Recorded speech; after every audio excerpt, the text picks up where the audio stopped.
Fox Sports. We are Fox Sports. We are San Diego. After a tough weekend against the Phillies, Padres looking for a good wave to ride as they open up a 3-game series against the Reds.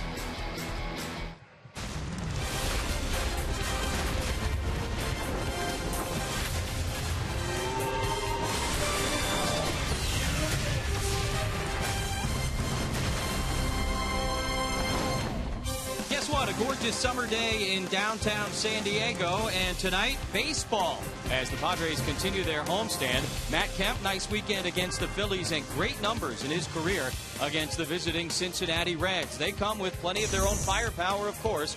Joey Votto, one of the most dangerous bats in baseball, outstanding numbers in 27 games against San Diego. It's the first game of a 3-game series between the Cincinnati Reds and the San Diego Padres. Welcome to Petco Park with Mark Grant. I'm Jesse Agler. Happy to have you with us here tonight. Saw Justin Upton leave the yard yesterday afternoon against Philadelphia, and he is closing in on a Petco Park record. Whatever happened to lack of power at Petco Park? Well, when Justin Upton was acquired by the Padres, he laughed at the Petco Park people that you can't have home runs here. Right field, left field, it doesn't matter.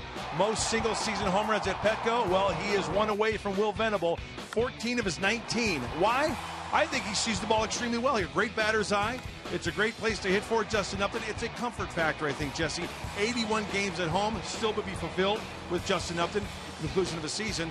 But he just looks so comfortable. He doesn't look overmatched. He has proven in the past he can hit a home run anywhere, anytime, and Petco Park has been friendly with Justin Upton. Yeah, there's no doubt about that. Upton and the rest of the Padre lineup will be taking aim at David Holmberg tonight, a rookie left-hander for the Reds. He is one of 5 rookies currently in the rotation for the Cincinnati Reds. You don't see that very often. You don't, and I think this is an equal opportunity for each hitter in that lineup to take and have some good hacks against these rookies. When they got rid of Cueto and League via trades, it opened up opportunities for these youngsters.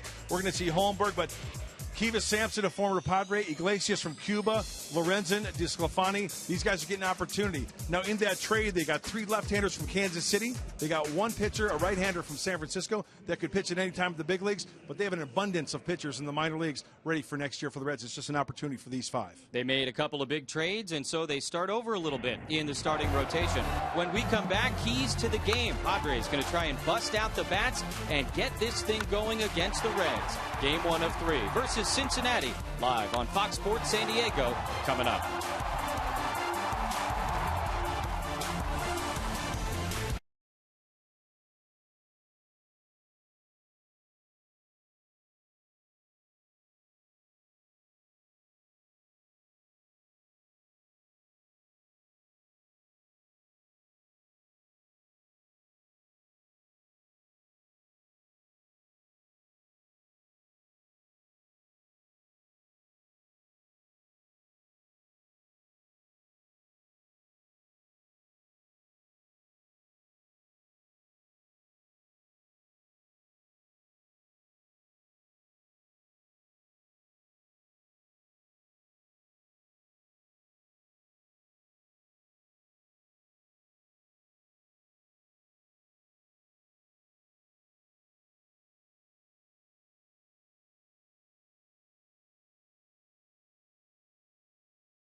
Precision matters.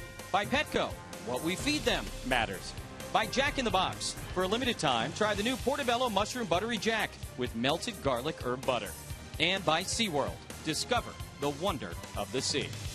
Welcome back to Petco Park with Mark Grant. I'm Jesse Agler, getting ready for the first game of 3 between the Padres and the Cincinnati Reds. Let's talk keys to the game, brought to you by your San Diego Honda dealers. Well, I think of the keys for this game, and I go back to last road trip. 7 of the 10 games on the road trip, the opposition got the lead. So I think against the Reds tonight, they need to get an early lead, cricket numbers early, maintain that lead, because later in the game you can afford to make a mistake, whether it's defensively or from the bullpen standpoint. They can get away with making a mistake here or there. So that's my keys to the game. All right, Mark Sweeney, how about a key from you, huh? Well, guys, you're looking at offense, and for offense to face some younger pitchers that they haven't faced before, they rely on scouting reports. They rely on video. Tonight, they're going to have to communicate after at-bats and really adjust on the fly. I look for them to adjust and see those at-bats getting better as the game goes along. Yeah, that's a great point. We've seen a lot of that as of late with the Padres. Unfamiliar starting pitching, and that continues here tonight. Ian Kennedy, a very familiar face to Padre fans as he tries to continue the team's home success. It's Game 1, Padres and the Reds. Ian Kennedy and David Holmberg coming up on Fox Sports San Diego.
Ian Kennedy out on the mound tonight as the Padres take the field. Kennedy 6-10 on the season with a 4.49 ERA. This is start number 21, and it comes against the Cincinnati Reds. The Reds lineup brought to you by Hyundai, and they're one of those teams most of the time. You'll see him batting the pitcher 8th. Billy Hamilton, one of the big reasons why. The speedy center fielder down to the number 9 spot. Kind of do that back-to-back leadoff man thing. You know, some of the big names, Phillips and Votto and Frazier and Bruce. Marlon Byrd, solid season out in left field. But the Reds certainly not hitting expectations this year. And like the Padres, a lot of people were keeping an eye on them at the trade deadline. They moved a couple of pieces, but clearly and obviously not all of them. And for Ian Kennedy tonight, trying to improve his record to 7-10. The ERA a little high at 4.5, but the last 3 times out, he's pitched well enough to win. 6 innings, 7 innings, 7 innings. As far as runs are concerned, 1, 2, and 4, but the walks have been down. How about setting the tone against this series against the Reds? Padres need to get back up on the horse. That's it. Swept by Philadelphia over the weekend, but the Padres have had great success against the Reds. They've won 7 out of the last 8 against Cincinnati, including 2 out of 3 at Great American Ballpark this past June. Johnny Cueto did his thing in the Sunday game of that series, but on Friday and Saturday, a couple of really nice wins for the Padres. You had the Alonso Grand Slam, the big comeback on Saturday, and so these two teams back at it a couple of months later, and the first pitch of the evening is delivered outside to Brandon Phillips. 1 ball and no strikes. Veteran second baseman hitting .283 this year. He's got 8 home runs, and that one just misses low. 3-time All-Star, 4-time Gold Glover, and one of those guys who's just fun to watch play baseball. Both ends, right? Offensively and defensively. No doubt. Chases there and almost puts himself down on the seat of his pants. 2 balls and a strike. Ian Kennedy, you start looking at velocity for the 4 pitches. There's some pretty good range there. I think the big key is on the fastball, 91.4, because Ian can touch 92, even 93 at times. If he's 91 or above, that means he's got the good stuff working. He just needs to locate it. Phillips again chasing a high pitch and fouling it away. That's a key we'll have to keep a look on also for Ian Kennedy. Fastballs that are up in the zone. That one was up in the zone. Unfortunately for Ian, Phillips working underneath it. 2 balls and 2 strikes to the Cincinnati leadoff man. Get a look at Fox Tracks and the way this at bat has progressed so far. And that one's hammered foul. Would you have guessed, Jesse, that the Cincinnati Redlegs at this date would be 21 games out of first? No. In the NL Central? Not at all. Especially when we talked about pitchers like Cueto and Leake that they've had this year. We talk about the offense like Votto and Frazier. Phillips, of course. It's been a tough go-around for Brian Price. Second season as the Cincinnati manager. And tough is a good word for it as Phillips continues to battle Ian Kennedy. One of the problems that the Reds have run into, and this is usually the case with teams who are struggling and not meeting expectations, they struggle with men in scoring position. And with the Reds, the hitters they have, Brian Price is hoping for better things. Team collectively they're hitting 212. The Reds with runners in scoring position. Phillips again reaching and again fouling it off. And everybody loves the 2-out knock, the 2-out thunder. The Reds this year only hitting 178 in that category with runners in scoring position and 2 outs. It's not going to happen. It's not going to work. Like a lot of teams who don't kind of get up to expectations, things have not gone as planned for them as far as who's out on the field. 2-2 to Phillips. And again reaching, slow roller to short. Barmes has to hustle, and he makes the play. Nice stretch by Derek Norris playing first base tonight. Padre defense brought to you by your San Diego County Ford dealers. You just saw Barmes and Norris. Solarte and Jerko, the other 2 infielders with Austin Hedges behind the plate. Upton, Venable, and Kemp left to right in the outfield. Hey, Derek Norris, 5th start tonight at first base for Norrisaurus Rex. Eugenio Suarez, the shortstop. He is not Zach Cozart. One of the key Reds is injured. They kind of had their projected 1 through 8 guys, right? Everybody does, you know, going into the beginning of the season. Say, all right, we're going to have Cozart at short, we're going to have Votto at first, Phillips at second, and so on and so forth. And those 8 guys each started the first 5 games of the year for the Cincinnati Reds. They have yet to start another game, all 1 through 8. And they won't the rest of the year because of injuries. 5 games, that's all they got. Continuity is a big key to success for any ball club, and it hasn't been there for the Reds. Kennedy quickly ahead of Suarez and the 0-2. Continues to work up in the zone against the first couple Cincinnati hitters.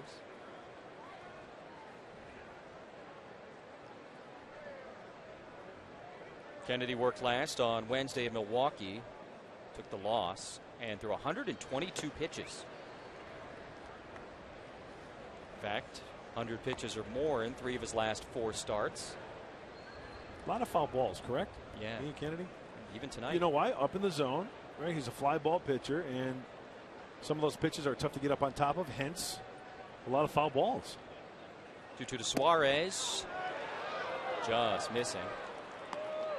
Able to hold up the swing and a full count.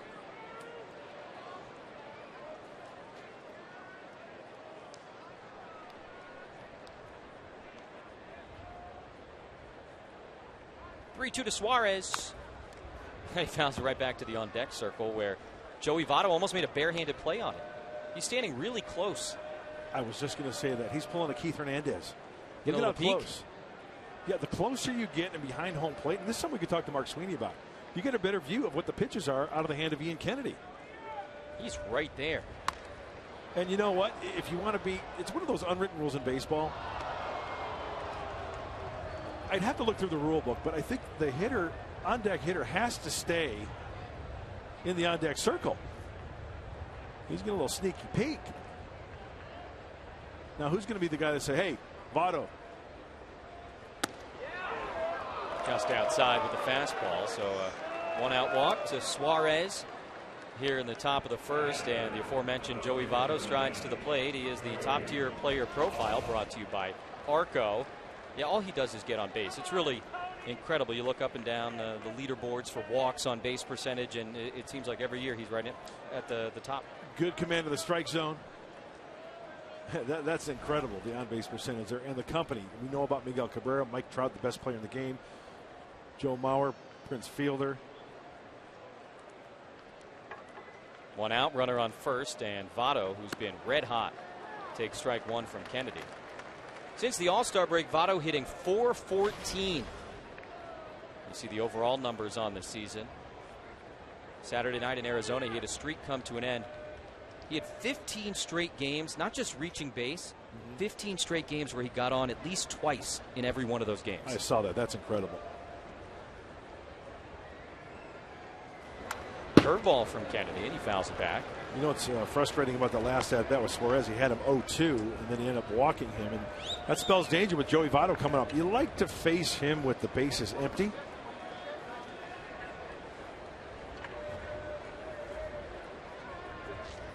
He has grounded into 8 double plays this year.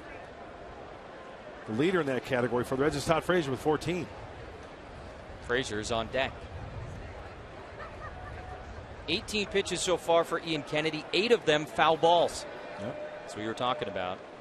0-2 to Votto, and he got him. Blew a fastball right by Joey Votto. How about that? How do you like these apples? Let's go back to the first pitch. Fastball, uno. Curveball, dos. Fastball, adios. And you know, that was a 90-mile-an-hour fastball that snuck by him. I think the curveball may have set that up a little bit. The second pitch. Very nice. Well located. Kind of had a little run on the inside part of the plate as well.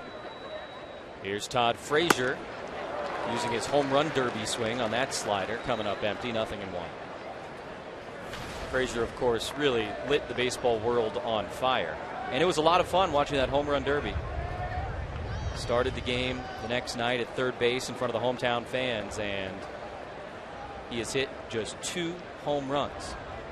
Since then, he had 25 in the first half, and he's behind 0-2. Another fastball. I'd like to see Ian Kennedy challenge these Reds hitters with that fastball. Right down the middle. Todd Frazier is just missing. Pitch number 2. You can't place that any better down the heart of the plate. We got those 9 blocks in the Fox tracks. That's like dead center. Bullseye. Goes off speed. Misses a little bit away. Really was one of the best baseball moments of the last however many years, that home run derby. It was incredible. What a great thing for Cincinnati and Todd Frazier. But since then, not so nice for the kid from Toms River, New Jersey. Chases the high fastball, and how about Ian Kennedy striking out Votto and Frazier in the top of the first. Solarte, Norris, and Kemp coming up.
The lefty David Holmberg.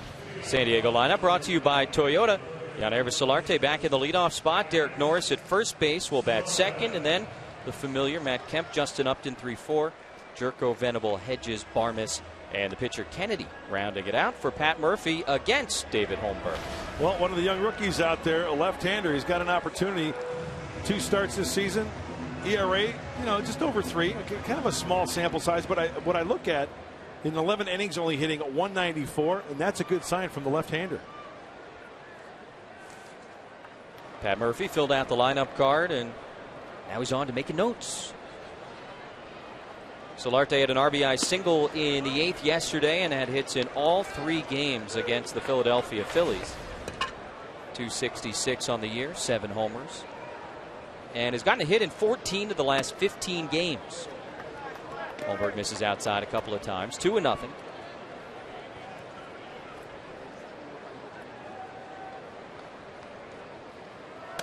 Solarte takes the ball, trying to distract the 24-year-old southpaw maybe. Dancing around, showing bunt. Getting a smile from the skipper. 3-0, taken all the way outside, ball 4. Leadoff walk for Jan Hervis. And there's the sprint. Reds defense brought to you by Renovation Realty. Certainly some good glove guys there.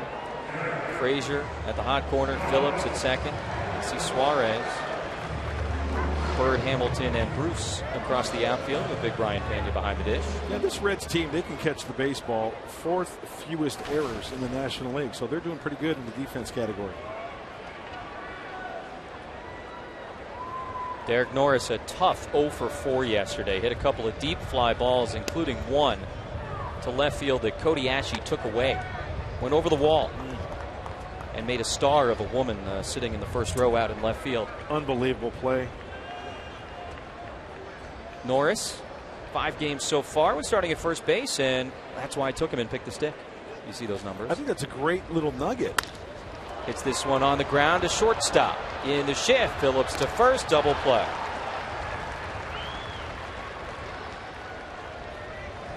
Well, they had it swung around on the left side of the infield, and he hit it to Suarez. And Phillips is going to take care of business with the turn. Well, here's the deal with Holmberg. He doesn't throw that hard, right? So you got to let the ball travel. And with him not throwing hard, he's going to probably try to get into the right-hander's kitchens. He gets that ground ball. He's got the fastball, slider, changeup, curveball. Only about 88 averaging, and mostly 4-seamers.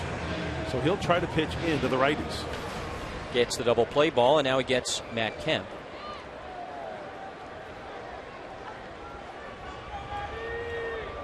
Matt had hits in all 3 games over the weekend against Philly. Had one of his biggest days of the season against the Reds back in June. A 5 RBI day at Great American Ballpark.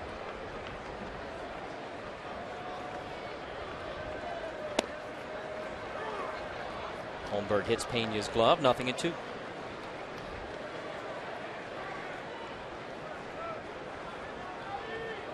Tonight's battery, Austin Hedges, and Ian Kennedy. It's got to be weird for Derek Norris after grounding out there. Go back to the dugout and does he reach for the gear? Yeah. Does he go for the shin guard? Oh no, I'm playing first tonight. He's got to get a hat. Yeah, rather than a helmet and a mask. It's got to be an adjustment. It's a great point. Got a couple more minutes. Get some water. Clear the head. A lot less involved.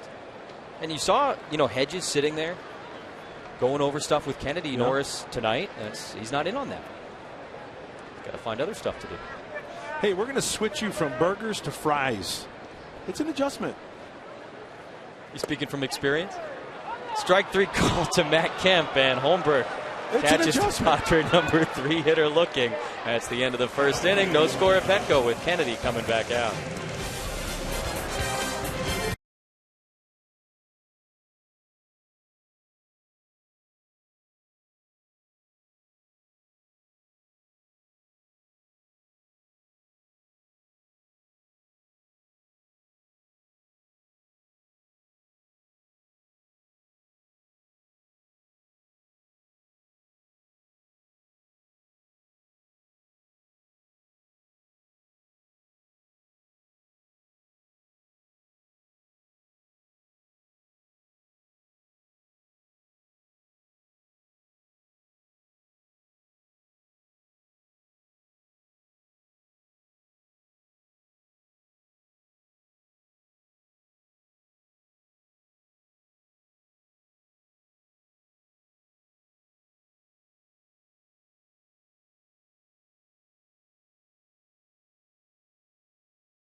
team. Allie Sturm. Thank you, Jesse. Yes, an update on Will Myers, who has been spending some time in the cages both yesterday during the game and today before it. When I spoke with Assistant General Manager Josh Stein, they said they're having Will practice swinging with a shorter and lighter bat at about 50%. They're really not worried on his range of motion, but more with his follow-through. And if you take a look at Will's progression at bat, They're going to call that a home run for Jay Bruce, as you saw a fan kind of reached over the top of that wall there, and it'll be very interesting to get a second look at that one and see exactly where the fan's hands were when he made contact with it. But for this moment, that is career home run number 200 for Jay Bruce on the very first pitch of the top of the second. Hero or villain? Yeah, he went out and got a fastball that was elevated about belt buckle high, and yeah, that's a home run. Yeah, that's over the no padding interference there. From the fan there. Nice job by the fan. And now you're on TV. So Bruce goes deep. The 200th of his career and the 18th of the season. Cincinnati up 1-0, and Marlon Byrd stands in. And the home run has been somewhat of a kryptonite for Ian Kennedy this year. That's now the 25th in his now 21st start. And you take a look, most career home runs, boy, there's a lot of tradition there for the Cincinnati Reds.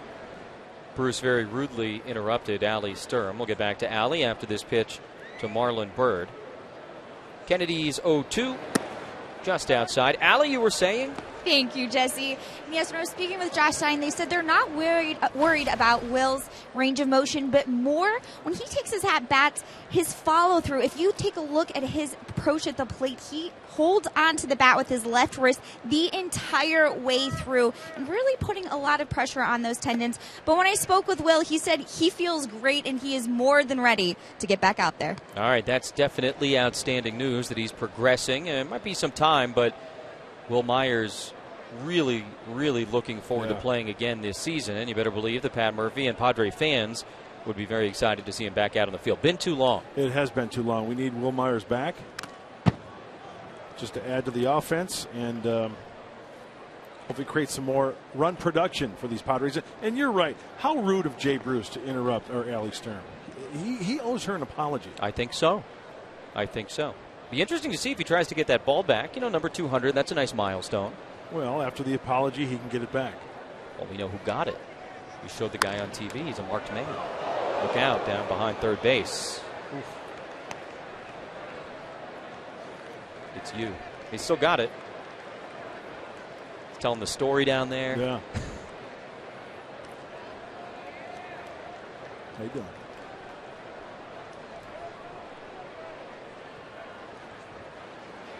Inside and a full count, 3-2 to Byrd. Let's see how Ian Kennedy works inside, outside, trying to stay on the heart of the plate. Try to go inside right there to Marlon Byrd. And also see how he reacts after the home run. Byrd will turn 38 years old later this month, still getting it done at the big league level.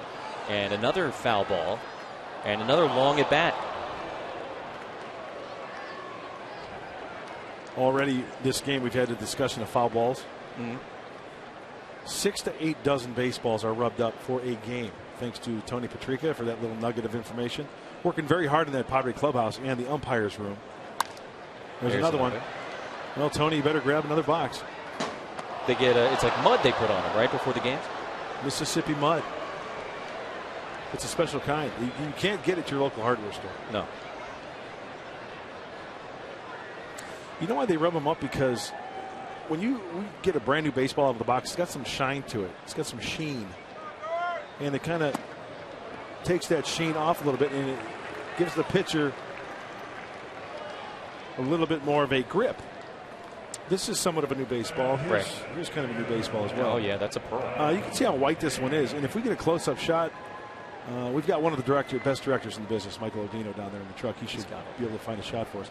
You'll notice comparison to this ball here, as opposed to the game ball down there, it's much darker. It's rubbed up. They just take a little bit, dot, dot, dot, dot, into the bag. It's all part of the process. Yeah. And the nice thing about a baseball is you can't take any air out of it to gain a competitive advantage. And I'm going to show you just the horseshoe size. Now that's a ball right out of the box. You can see how white that is. And then we'll get a shot of a game-ready ball. A little bit of a different thing. Bird walks after the homer to Bruce. Here's the catcher, Pena. And the big switch hitter with the double ear flap helmet creates another souvenir opportunity in the crowd. Nicely done. Now, see, she's got a rubbed up game-used baseball. As we take a look at Ian Kennedy, see how much darker that ball is?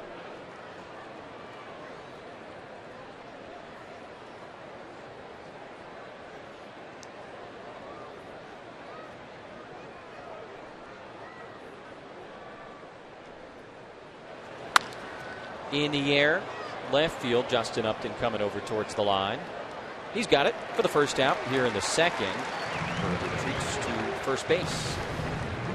Closed captioning for tonight's game is brought to you by Wiener Schnitzel. One out, man on first, and with the pitcher batting eighth, his spot is now. The young left-handed David Holmberg bats right-handed.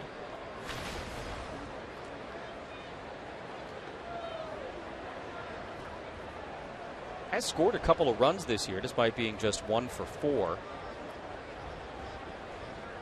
When these two teams hooked up in June with the runner going, pitcher hit eighth all 3 games. It's been mostly the usual for Brian Price this season. A little hit and run action going right there. He had a good pitch to hack at as Brian Price puts it on. Fastball up and away. Big hole on that right side, and he fouled it just near the Padres on deck circle. He watched the instructional with Mike Pomerantz and Mark Sweeney. He learned about the hit and run in the pregame show. Do such a great job on that. Now he tries to do it in the game. Over 40% of the pitches Ian Kennedy has thrown tonight have been fouled off. And There's you can one. add to the total. This is unbelievable. Ian Kennedy recently here at Petco Park. Great ERA in his last 5 home starts. He's got the red ruby slippers on, clicking those heels. There's no place like home.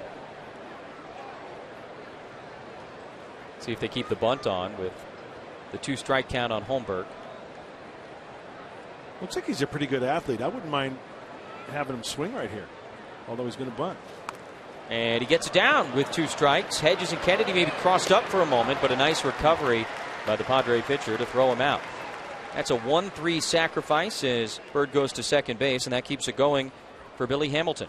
That's good back control by Holmberg because it looked like it was a breaking ball as well. I think a sharp curveball is really tough to get down. He does a nice job, and nice recovery by Ian Kennedy. Still gets him by 4 or 5 steps. Lets that ball meet the barrel of the bat out in front. Good execution. High fives all around for the 24-year-old.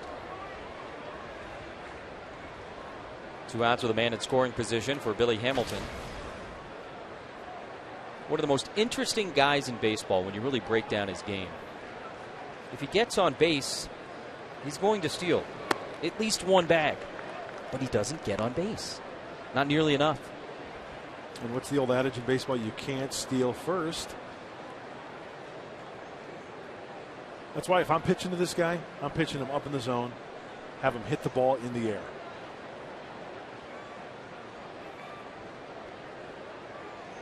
Check on Bird, and a fastball just outside. 52 stolen bases to lead all of baseball. A .224 on base percentage away from home this year, and it's not markedly better in Southern Ohio.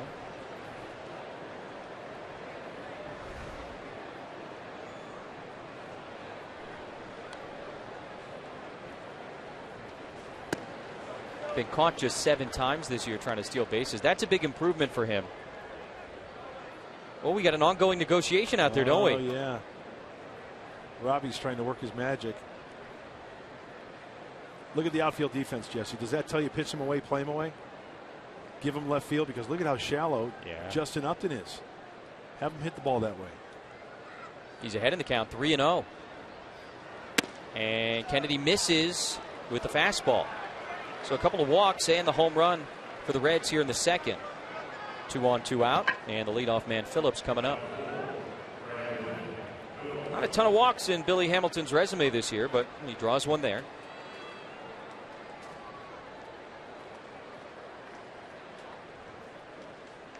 What's just great about Clint Barmas? You know, Ian Kennedy's been around the block.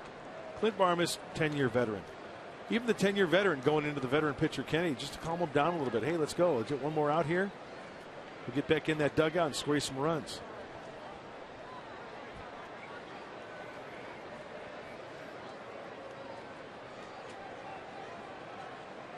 Phillips grounded out to shortstop his first time, and again, Kennedy doesn't get the call away from the right-handed batter.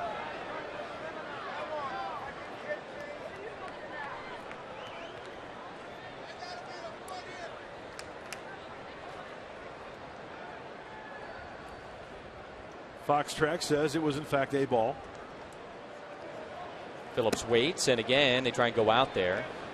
2 balls and no strikes.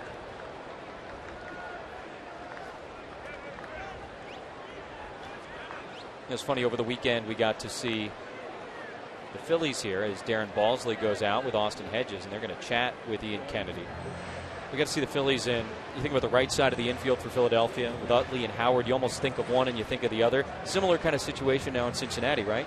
With Brandon Phillips and Joey Votto. It's a great right side of the infield. All stars. Great fielding.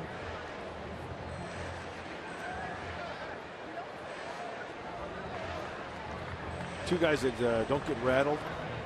Very confident. Consistent numbers year in and year out.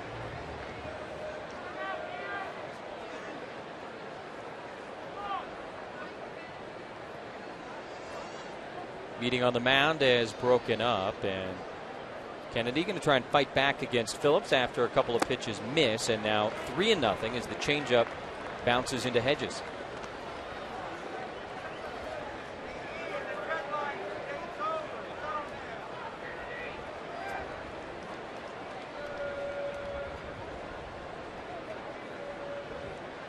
Pitch count's getting up there, and that could be an issue. 46. Next pitch is 47 here in the second. Phillips taking all the way, and he bends away. No call for Ian Kennedy, and the base is loaded with 2 outs. Reds lost yesterday afternoon in Arizona 4-3 on a Chris Owings RBI single in the 10th inning. Not just any walk-off, though.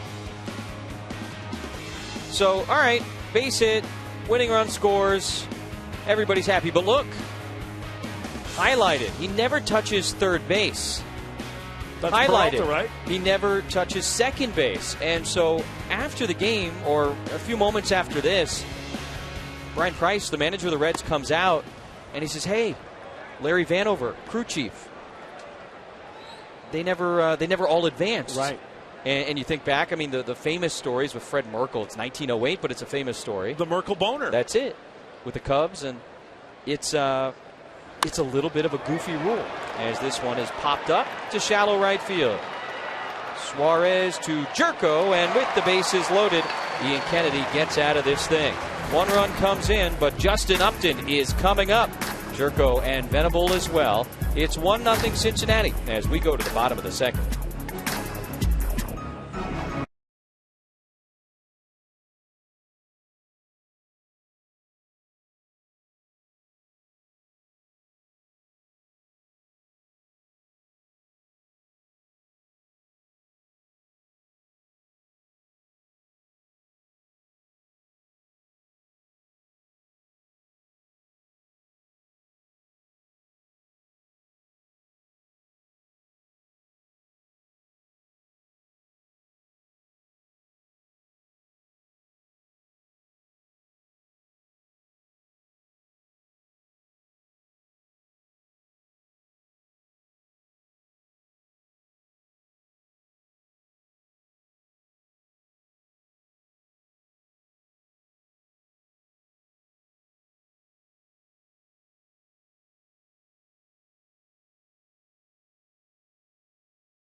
game is presented in HD by Sony. Ian Kennedy, 3 walks in the top of the second inning, and with the bases loaded, 2 outs, Suarez pops out to end the threat, but Jay Bruce put him on the board with a solo homer leading off the frame, and Suarez a little bit jumpy there with the bases loaded. Yeah, 9 consecutive balls, and then he swung at the second pitch of the at-bat, popped it up. Not very patient. Worked out for Kennedy and the Padres as Justin Upton stands in. 19 homers, leads the team, 60 RBI, tied with Matt Kemp for the team lead there. And the Padres now one of just 6 ball clubs in the National League to have a pair of 60 RBI guys. Kemp and Upton.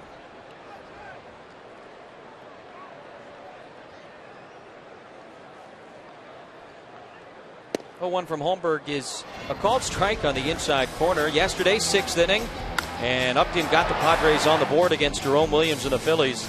His 19th home run of the season, and it went way up there in left field. He's got the power. So quick to the baseball. Big curveball, and he strikes out here. Second of the night for Holmberg, 1 away. We talked about the repertoire of Holmberg. He's got the fastball, the slider, the changeup, and the curveball. Boy, that's got some big dip to it. That starts out around the shoulders and heads up.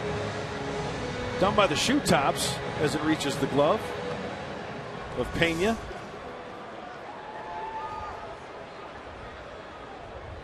Jed Jerko, 1 out, nobody on, and he takes a called strike.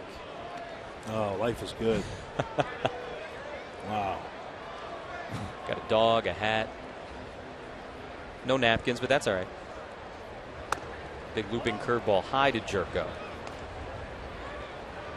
A couple of years ago, Holmberg was pitching for Arizona. Actually started 1 game for the Diamondbacks that year, and it was against the Padres. And Jerko takes him out to right center field. Bruce is on the run, and he tracks it down to make the catch. And in that game, Jed Jerko, RBI single in the first inning against Holmberg. Well, he had the right idea there, taking him to right field. As I mentioned earlier, Holmberg is not going to light up the radar guns. You got to wait back. You got to let that ball travel a little bit, especially when the ball's away. Try to drive it that way. That was the intent of Jed. Bruce just had to had the good bead on that one. Will Venable, the only left-handed batter in the lineup tonight, and you might say he earned his way in after his good afternoon yesterday against the Phillies. Went 3 for 4. RBI single, a stolen base for his 5th 3-hit game of the season. And Holmberg quickly on top, 0-2.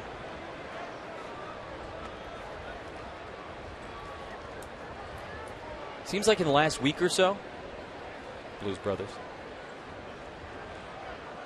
Padres have seen either guys who've made like 2 major league starts or guys that have been around forever. Yep. Very interesting stretch as Venable grounds out, and we'll go to the third, 1-0 Reds.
catch by ball girl JJ Hartung. This is your 5th season with the Padres, so I've got to ask, how do you become a ball girl?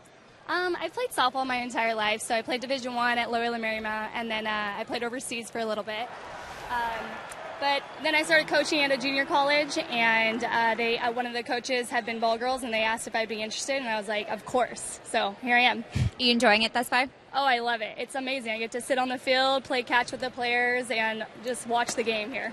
And the catch yesterday, I mean, very impressive. What was going through your head? You so keenly just gave it to the little kid right after and tipped your cap. Honestly, it was just reaction. I just put my glove out there, jumped, and got it. And I always kind of have an idea what kid I want to give it to, so I knew he was right there by me. And it made MLB highlights, that's correct? Yeah, and it was a top 10 nominee, but not a top 10, so I still got dreams to shoot for. Well, I think it was your best catch ever, and it was definitely one of our top 10, maybe right behind you getting proposed to, right on this field, correct? Yep, about a year ago in center field, and we're getting married in 2 weeks. Congratulations, JJ. Guys, back to you. Allie, thank you. JJ, congrats on the upcoming nuptials. Nicely done. What a catch. Joey Votto leading off against Ian Kennedy. Those balls get down there in a hurry. I mean, if you've ever sat in the seats, a couple rows in, it's a good idea they got helmets. Absolutely. Well, here's what I look at. JJ's play, sure, it was spectacular, but that had the makings of maybe knocking out some chiclets. You got to watch your soup coolers when you got a line drive coming in down there, so it's nice to have somebody like JJ going to her left, or to her right, correct, and save somebody down there. You feel well protected if you're a fan sitting by JJ. Mm-hmm. 2-2, and Votto sends it her direction. Here it is again yesterday afternoon. I mean, that thing is coming in. And then you have a souvenir, kid. No big deal. Oh, that's great. Timed it perfectly. We got to get the Fox tracks on the vertical leap there. Fox Vision, right? Yeah. She's up a couple feet, it looks like. Good athlete. Played at Loyola Marymount, as she said. 2-2, and the curveball fouled back. Votto struck out back in the first inning. He's 0 for 1. Remember, it was a 90-mile-an-hour fastball. Buzzed it by him. The sneaky heater. Talk about the on-base percentage and his ability to draw the walk, get the hit, whatever it is. And one of the big keys of success for him this year is he's actually healthy. Missed a good chunk of last season and a good amount of time the year before as well. No health against Ian Kennedy, though, who struck him out twice. One away here in the third. Well, I see that curveball by Ian Kennedy. Watch how he gets up on top and pull it. Get that rotation and straight down. Nose to toes, yacker. And Votto for the second time goes down swinging. One out, nobody on. Todd Frazier comes in against Kennedy. Talk about how cold he's been since the home run derby and the All-Star game. I mean, he's still got 27 homers. Mm-hmm. 2 back of Bryce Harper for the lead in the National League. And it shows you what kind of first half he had.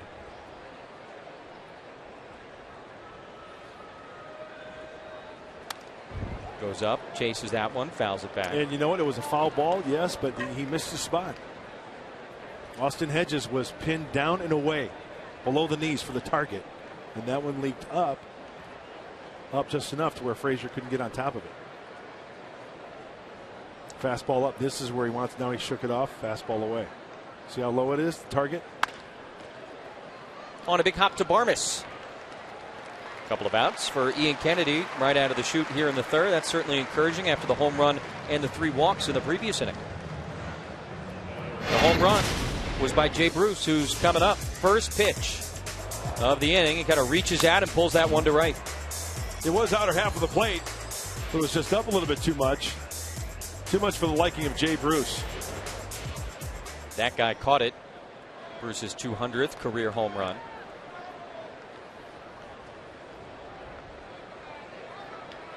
Got to find out if he ever gave it up or not.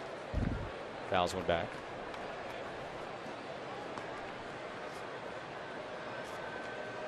You see the hot zone for Jay Bruce. Look at, right, generally speaking, that's everybody, the red part.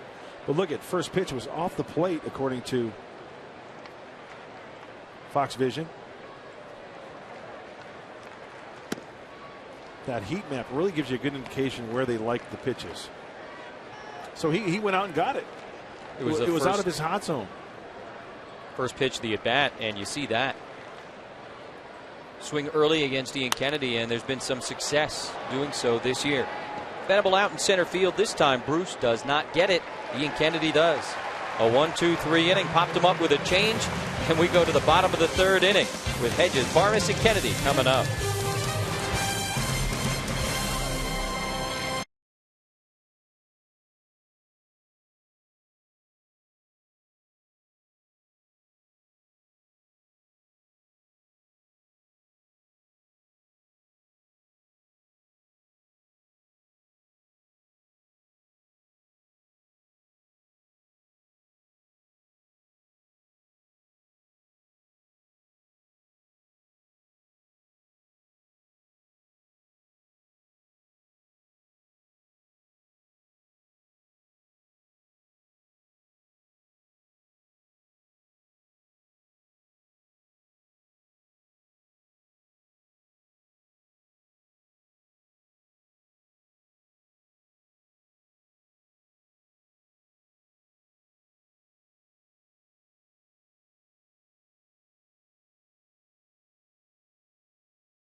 Brought to you by Saquon Casino. Play, win, together in the heart of San Diego. By Sony's Action Cam. Prove yourself. And by your San Diego Lexus dealer. Ian Kennedy and Austin Hedges talking shop on a beautiful summer eve in downtown San Diego. Take a sunset cruise on a catamaran or watch a big league ball game. Can do it all here in America's finest city. Austin Hedges leading off against David Holmberg, and he takes strike one. Holmberg has retired 5 straight after the leadoff walk in the first inning to Yangervis Solarte. Padres looking for their first hit. And now 1-1 after the curveball misses down to Hedges.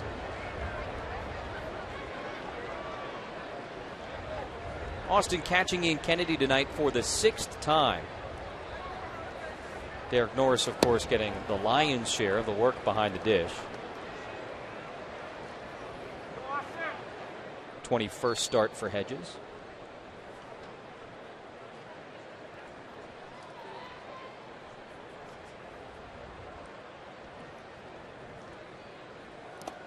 Three and 1.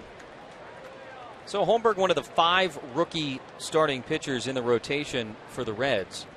Part of that, of course, is they traded 2 of their previous starters at the deadline. Johnny Cueto, who tonight threw a 4-hit shutout for Kansas City at home against the Tigers. Ball 4. Time now for the tools of the trade. I love this. Brought to you by Ram Trucks. We're going to focus on Brandon Phillips at second base. This was back on June 5th in Cincinnati. Watch the glove work of the all-star second baseman. Ball hit up the middle. Backhand flip to Zach Cozart, but look at how perfect it is. Cozart's got plenty of time to roll the double play. Oh, it's a magic show out there at second base with Brandon Phillips. He is fun to watch. 4-time Gold Glover. And Cincinnati's got a pretty good legacy when it comes to second base. You think about Joe Morgan in the Big Red Machine. Morgan won 5 as a Red at second base. He's one back of the Hall of Famer. Clint Barmes with the leadoff man aboard. Padres trying to get back in this thing and takes a big swing, fouls it back, 0-2. Barmes last started on Saturday in that game against the Phillies. Don't forget about Ron Oster. Legacy. Chris Sabo. Spuds. He was a third. Was he? I just remember the glasses. Barry Larkin at shortstop, Hall of Famer. Hall of Famer. Nick Asaski. I can go way back. Don't get me started. Too late. Great history, great tradition. We know that. Oldest club in the National League. 1-2 to Barmes. Hung up there a little bit. He fouled it back. Yeah, 81-mile-an-hour changeup.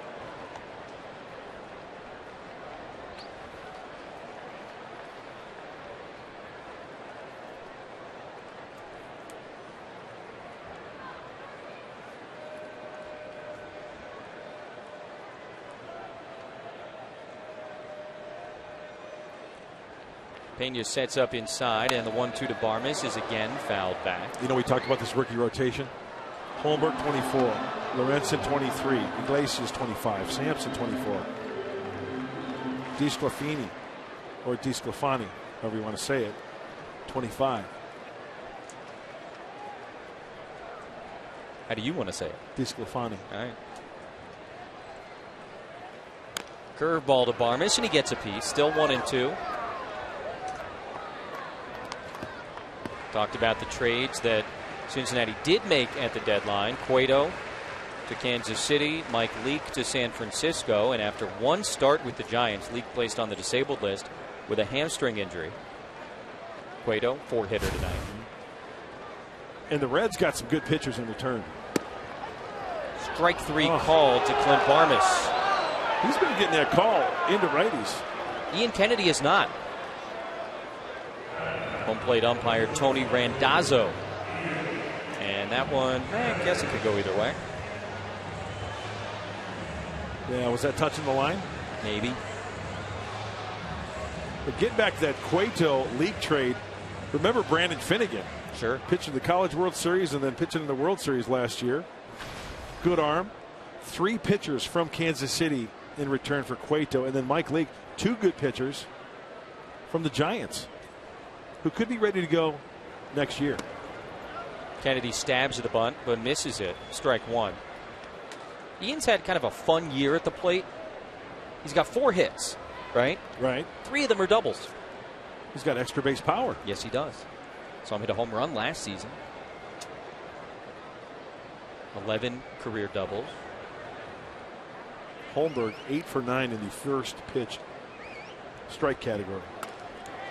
Gets the bunt down. That's the third baseman Frazier to the second baseman Phillips. Successful sacrifice for Kennedy as Hedges goes into scoring position with 2 away. Pitcher trying to help himself out in a 1-0 game.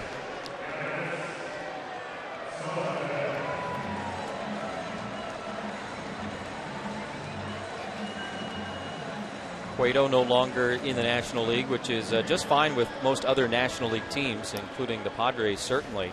Talked about the success that San Diego's had against Cincinnati as of late. That's when Cueto doesn't start. He beat him on a Sunday afternoon in June. And look at that, since 2014, last 2 years. 6-0 against everybody not named Johnny Cueto. Yeah. Solarte ahead of the changeup, 0-1. I think you should look at it too. I am. The run differential sticks out to me. The runs per game, my goodness. -6 run differential with Cueto starting, plus 19 against the other guys. He just gave you that feeling every 5th day that it was win day. He was going to keep you in the game, and more chances than not you were going to win that game. You just get him 2 or 3 runs and you're good to go. That's kind of the definition of an ace, isn't it? You feel like you can never lose 5 in a row. Mm-hmm. Quickly 0-2 to Solarte with Hedges out at second base and 2 away. Austin drew a leadoff walk.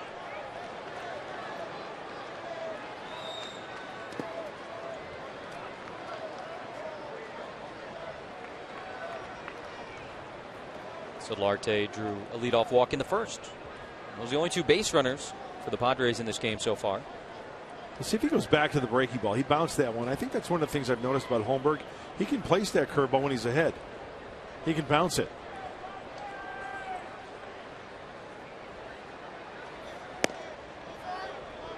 Fastball doesn't get the call this time as he runs it inside to the switch hitting Solarte. 2-2. Was he walking off the mound as if that was going to be a called strike? Because that was way in. Did you see that? I didn't notice. Yeah, after that pitch, he kind of started wandering towards the third baseline as if that was going to be called a strike. Take your word for it. Goes back in there. Stayed put on the mound that time. 3-2. Here's the previous pitch. I think he thinks it's a strike, and he's working his way into the dugout. Yeah, he took a couple steps. I'll give you that one. Oh, hold on there, Cha-Cha. 9th big league start. He'll let you know. 3-2 to Solarte. Inside, ball 4. 3rd walk of the night issued by Holmberg. And now first and second with 2 away. And Derek Norris coming up. This is what I like, because we know that Jan Solarte likes to swing the bat. He's very aggressive, but he works it. He is patient. Multiple runners now. Let's see what Derek Norris can do. Padres against rookie starters this year, 11-9 in the 20 games. 5+ runs per game. You got to love seeing that. And yeah, it seems like the last week and a half or so, it's either a rookie or a guy that's been around for 30 years. Tonight, rookie. Tomorrow, rookie. Wednesday, rookie. Ball 1 to Derek Norris. Nice little nugget we just showed you there. 318 average for Derek Norris with runners in scoring position and 2 outs. Love that number. And there are 2 outs here, Jesse. Yes, there are. And there's a runner in scoring position. Yes, there is. Norris has driven in 52 on the year. 1-1. Speaking of Derek Norris, reminder that coming up tonight after Padres Live, the post-game show, you can learn a little bit more and hear about the time he played 3/4 of a high school football game with a broken leg. The life story. Spotlight Derek Norris tonight after Padres Live, the post-game show. Strike 2. He's an interesting cat. He told me that story about that, so you're going to have to set the DVR or wait to see that. Hear it straight from the horse's mouth, Derek Norris, about playing with that broken leg. Unbelievable. And you know what? He told me the story as if it was just matter of fact. Yeah, I played with a broken leg. Yeah. That's the personality. They set up inside on 1-2, and he doesn't get the call, nor should he have. 2 balls and 2 strikes. And when you don't throw hard, this is what I like about left-handers in general. If you're not a hard thrower, to throw that fastball in, that cut fastball into righties. You have to do that. You just can't be living away.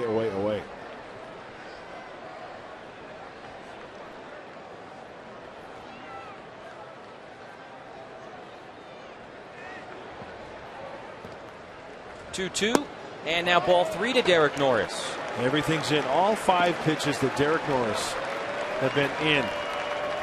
Both starting pitchers having some trouble with the free passes. Pitch count up for both guys. Kennedy over 60 pitches in 3 innings. Holmberg approaching 50. Hedges walked to lead off the inning. Solarte walked with 2 outs. They're aboard, and they'll have a head start here with the 3-2 pitch coming to Norris.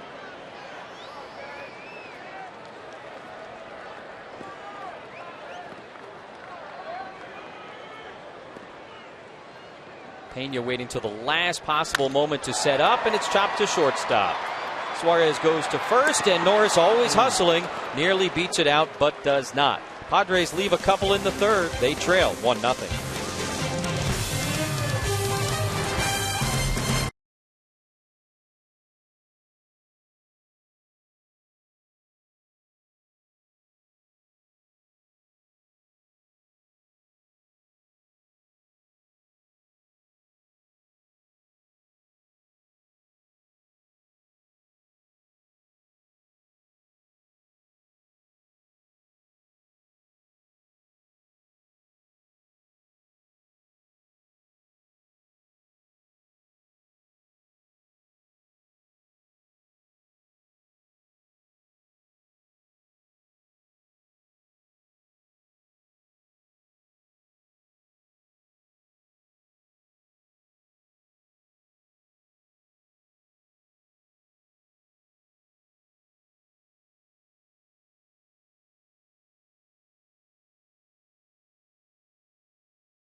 Diego fans of the game. The little dudes are taking the prize here tonight.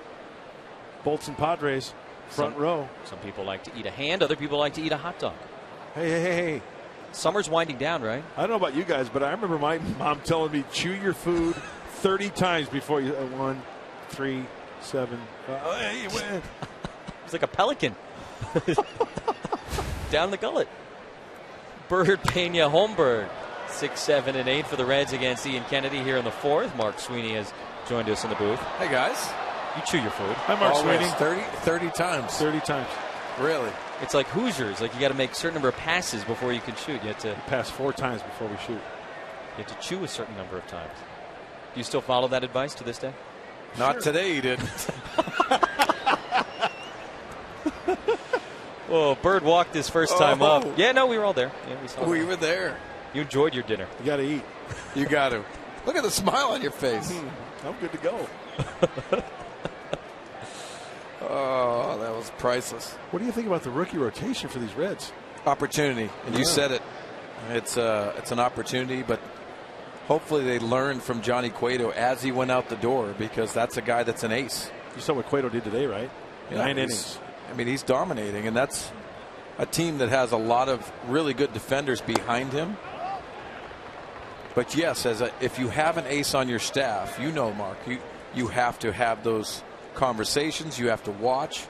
You have to learn how he executes. Not necessarily you're going to be an ace, but you have to have him make a difference in your career as well. 2 balls and 2 strikes to the veteran Marlon Bird, and into the shift. Barmas waits for it, makes the long throw, 1 away.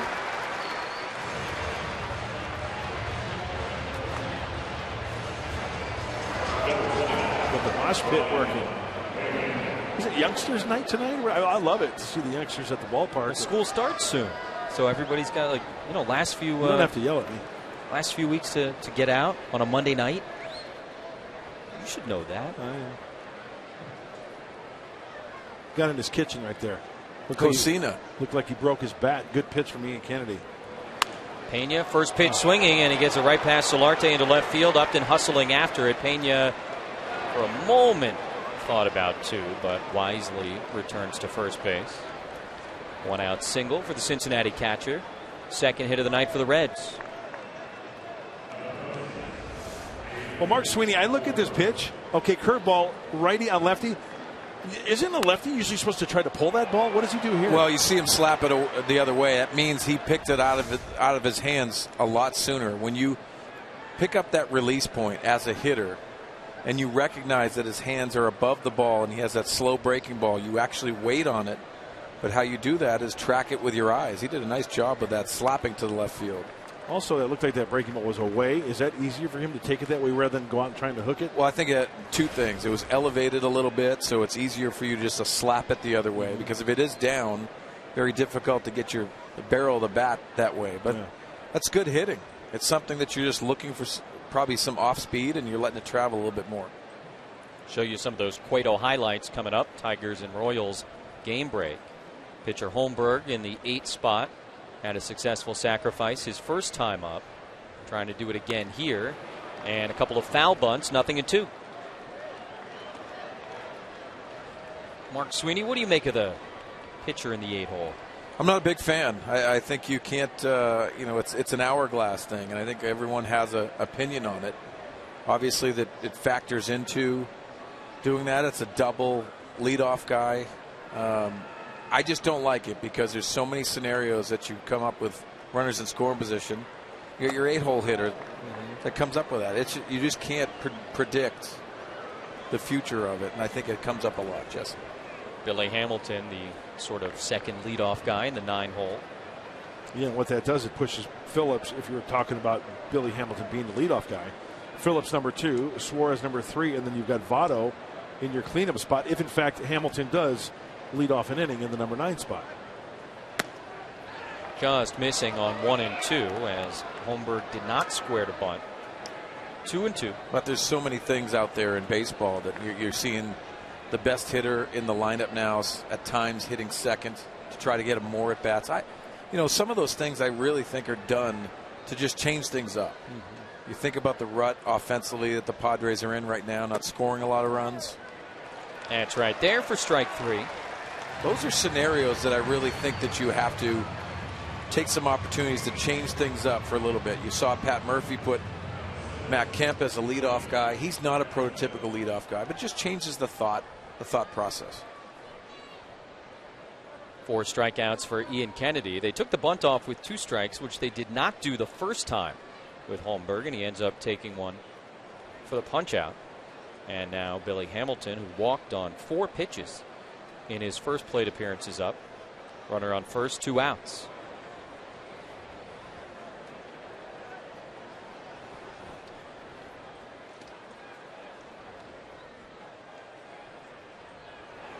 Takes ball 1. Hamilton with the speed, always a threat to try and lay one down. And you see Solarte at third base playing in on the grass.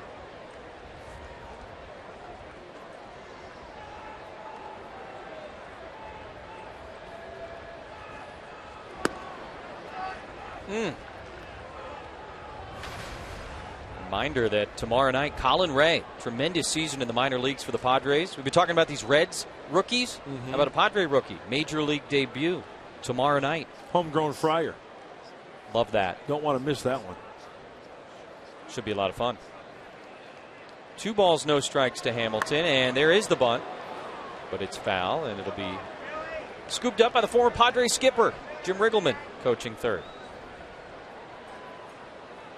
Guys, some of the things that you got to look at for Billy Hamilton, and offensively he's struggled at times, and you look at his setup and watch his eyes and head positions almost towards shortstop, which changes it. A lot of people talk about putting both eyes on the pitcher, trying to get that release point.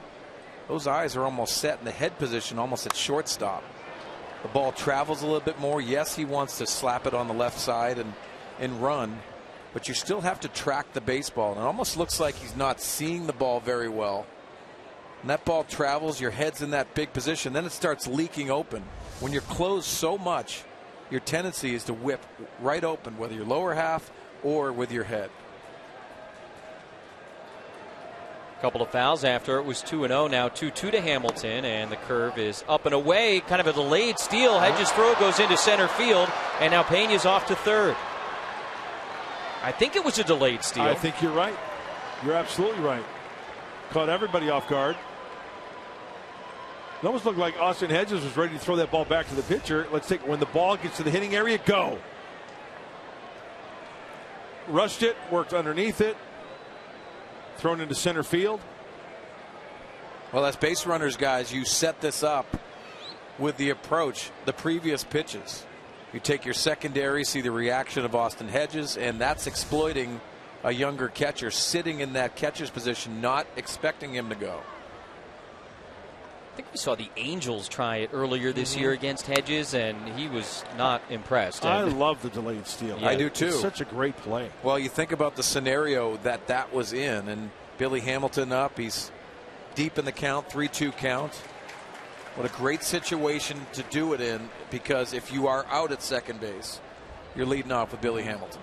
Peña had not yet attempted a steal this season prior to that. And the 3-2 pitch just misses. Kennedy continues to not get the close pitches.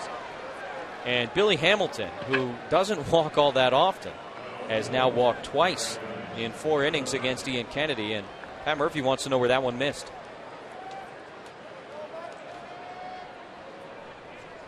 Strike zone moved around a little bit. Home plate umpire Tony Randazzo is giving it right back to Pat Murphy. There you go. So that's enough.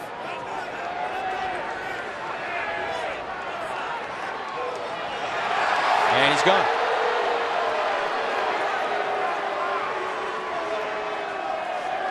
And now Pat Murphy going to get his money's worth with the home plate umpire Tony Randazzo. And the crowd here at Petco enjoying this one. This will be Murph's first ejection as a big league skipper. Yeah, you wonder if this is pent-up frustration for Pat Murphy. Also, I think it might be sticking up for his pitcher, Ian Kennedy. because some of the calls that Holmberg's been getting. I agree, and I love the emotion. I love the protection part of it. You at one point heard Randazzo say before he ejected Murphy, he's been all over the place tonight talking about Kennedy. And to me, that's not something that matters. A strike is a strike, a ball is a ball. Exactly. Whether he's been consistent or not as the umpire, it's your job to be consistent. And a season-high 5 walks for Ian Kennedy tonight, and a couple of them certainly on borderline pitches as the frustration boils over for Pat Murphy, who's going to get a nice hand from the fans and the dugout. Yeah. Here's the pitch that set it all off. Okay, granted, Austin set up away, but he frames it on the inside corner.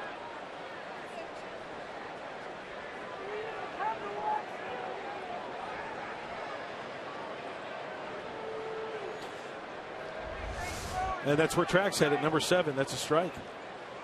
You know, here's one thing I've never understood.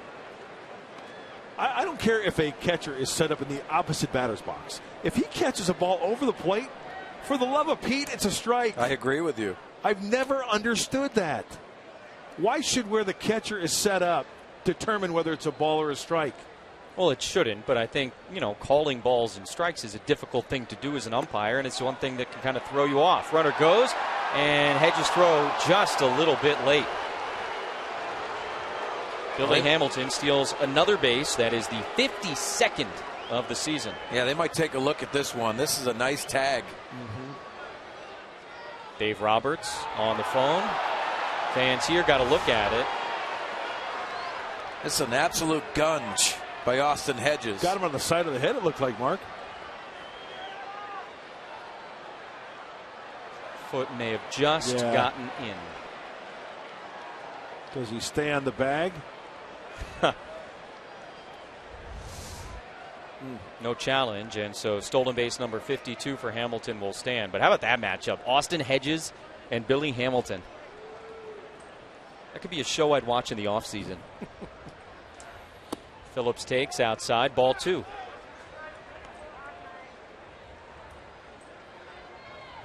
Five walks in 3 2/3 for Ian Kennedy. Runners on second and third, 2 outs. And a 2-0 count to Brandon Phillips. 3-0. You know, I think that ejection, and Mark, I think you touched upon it. I think that was, one, Ace sticking up for his pitcher, but also to try to rally the troops a little bit. Because Tony Randazzo, he gave him a lot of rope. And he said, hey, that's enough. But Pat Murphy kept on chirping and getting onto him. And you know what? Credit the manager for sticking up for his team, sticking up for his pitcher, and going out there and try to rally. You see when Pat Murphy came back to the dugout, there were some claps in the dugout. Oh, yeah. Ball 4. Another walk. Well, there's a couple reasons you do that, and you said, Mark, the frustrations that's going on, your team's not winning, you have to protect your players, and quite frankly, you know that Pat Murphy has not been here that long. There hasn't been opportunities to get tossed, and he's doing that to gain credibility in that dugout. And rally the troops. Hey, let's face it, there's still a lot of baseball left. The Padres only trail by a run, 1-0. You know, hopefully this sparks something for the Padres next half inning when they get in the dugout. Listen, one of the most successful managers in the game just got inducted into the Hall of Fame last year in Bobby Cox and led the universe in ejections. Yes, he did. Every one of their players for Bobby Cox fell in love with that man. The best. And knew that he had his backing, right? He would fight tooth and nail for you. And he wore his spikes. And he wore spikes. Nails. As a manager. Yep. Suarez with the bases loaded and 2 outs takes strike 1. I had the fortunate opportunity to play for Bobby Cox in Atlanta, and when I went over there from the Padres, the first thing I noticed, click, click, click, click, and I said, Bobby, why are you wearing the spikes? He goes, well, you know, Mark, you never know when I have to go in there and pinch run and break up a double play. It was great. Suarez 0 for 1 with a walk, and he takes one down. And you know what? He was, you didn't cross Bobby Cox. When he got mad, he got ticked. Yep. He got ticked. Now, the legend is that the spikes weren't the only piece of real deal equipment he wore while he managed. Did he wear a cup, too? Yeah. That's awesome. Full metal jacket. Hey, foul ball in the dugout. You never know which way it's going to carry him. You gotta really be heads up. Yeah. Pena, Hamilton, Suarez. Sorry, Phillips, the base runners, and Suarez takes just outside 3-1.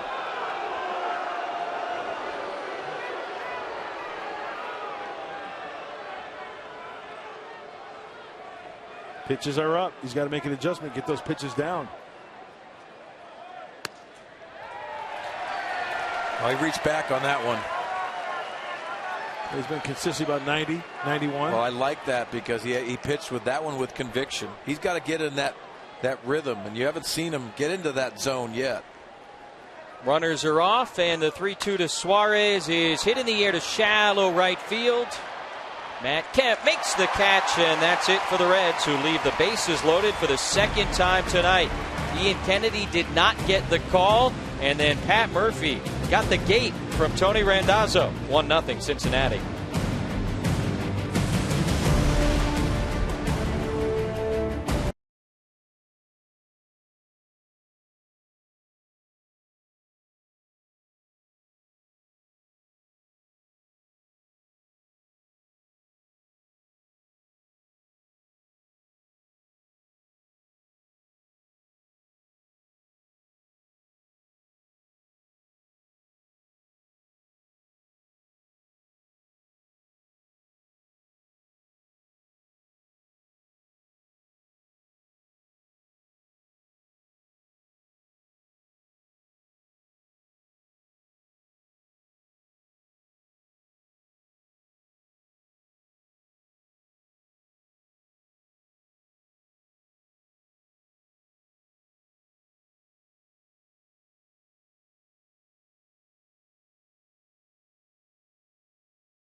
Pitching for Kansas City tonight, and he did his thing against Victor Martinez and the Tigers. He goes the distance, a 4-hitter for Cueto.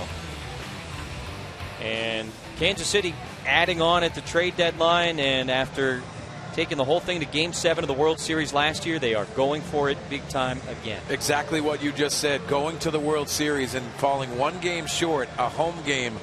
They got into Madison Bumgarner, which was unfortunate for them, but now you see them in the standings. They have separated themselves from Minnesota. They've been very impressive.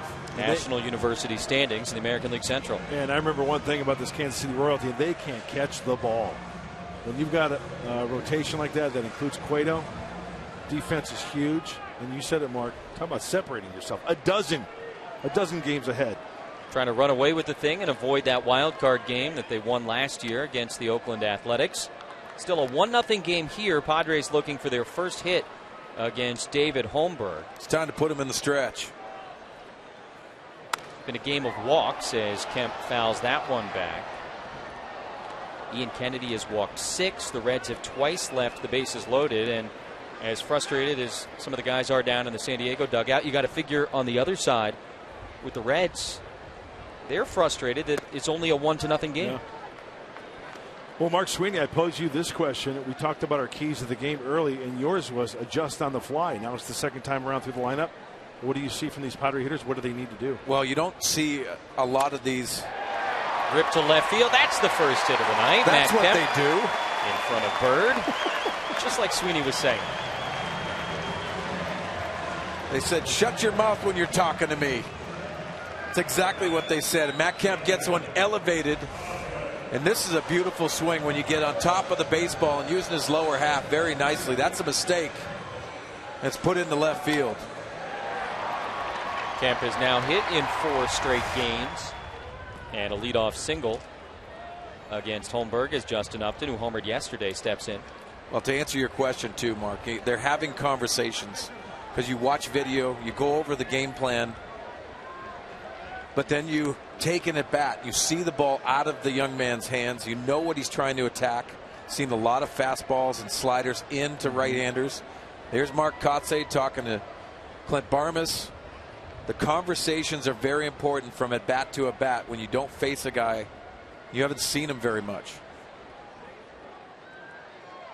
Another look over at Kemp, who just kind of saunters back to the base.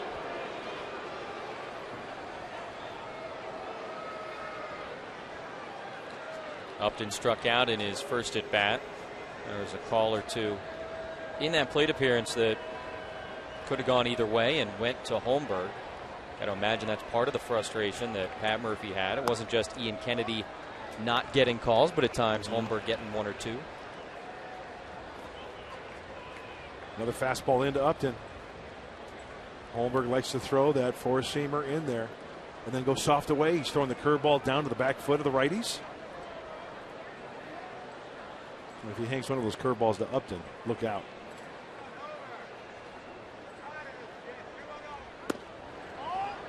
Outside, ball 2.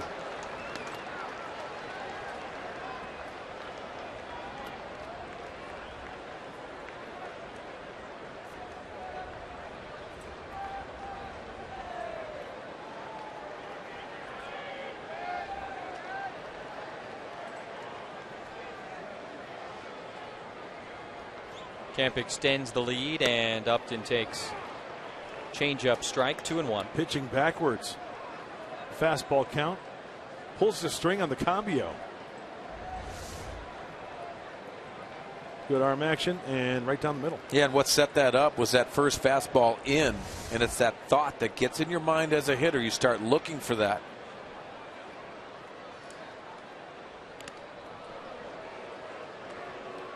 Kemp 9 stolen bases on the season in 10 attempts. Pretty good conversationalist too.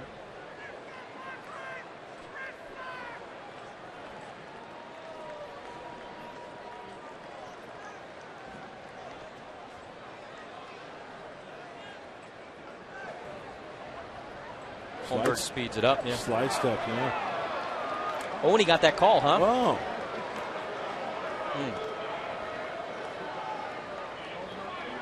What frustrates hitters the most is inconsistent strike zone. That changes the whole complexion of the at bat, right? It does. 3-1, 2-2. Variable. So I guess Holmberg has not been all over the place tonight. Apparently. Okay, Mark Sweeney, you're hitting, and he gets that call. I mean, what are you gonna think about? I mean, if I'm a pitcher, I'm going to expand. I'm going out there again. Well, first I'm going to have conversations with the umpire. I'm not going to look at him. I'm going to say, where do you have that? He says, I have it on the edge. Then you have to have a more aggressive approach early in the counts. But you have to try to split the plate in half. With 2 strikes, you got to hit everything. Let's see if he's going out there again. Lifted up over the middle of the plate, and Justin Upton makes him pay. 2-run home run.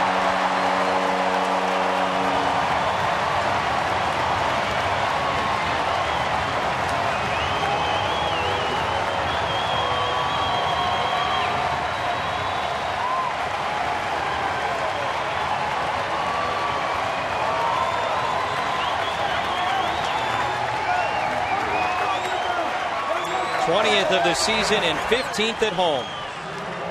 Don't turn around. Oh, Der Kommissar's in town. Mistake to the beach. Listen to this. Music to your ears.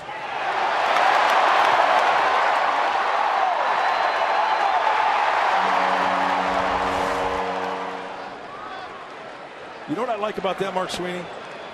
Right center field-ish. Power that way. We talked about that. We saw it in New York. We saw it a little bit after New York, and then right there. Yeah, and that's a great swing, too, because think about what's been called. And you have that thought in your mind of inside fastball. He's thrown a changeup for a strike. And you see Justin Upton added to that list, which is a very impressive list, especially from a pitcher's ballpark. Whether you believe it or not, this is a tough place to power the baseball, and he's done it everywhere. Suarez, the shortstop, throws Jerko out. That's the first out here in the fourth. Single from Kemp, 2-run bomb from Upton. Mentioned it was his 15th home run of the season here at Petco Park. That ties the ballpark record for most home runs in a season, and it is just the 10th of August. It's amazing how certain players have that sound and the way the ball jumps off that bat. And Justin Upton falls in that category. You agree, Mark? Yeah, he really does. And you know, the power that he uses, and he gets a lot of his power from his legs, his lower half. Venable on the ground to first base. Votto takes it himself. Well, if you talk about the lower half and you see how it works, a perfect balanced swing, and then the hand strength comes in where he makes impact on that barrel of the bat, but that base generates the power, and then the strength with the upper body just in unison.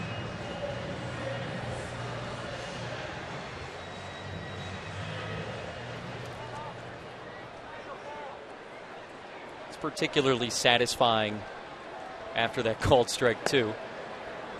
Holmberg misses to Hedges, 1-0.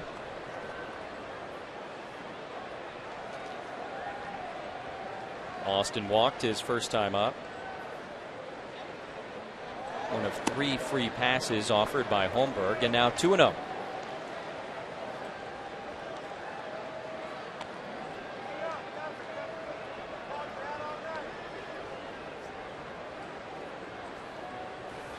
Heavy workload there in the third for Holmberg with 26. Hedges hits that one well out to left center. Bird coming on, and Hamilton makes a diving catch in front of him. Billy Hamilton's speed plays in the field as well as on the bases. He makes a nice catch to end the inning, but Justin Upton strikes a 2-run bomb to center field to put the Padres on top, 2-1 after 4.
th home run of the season, a 2-run shot in the bottom of the fourth, putting San Diego up 2-1. And then with 2 outs in the inning, Austin Hedges, a nice line shot out to left center, and Billy Hamilton coming out of nowhere to make a nice diving catch.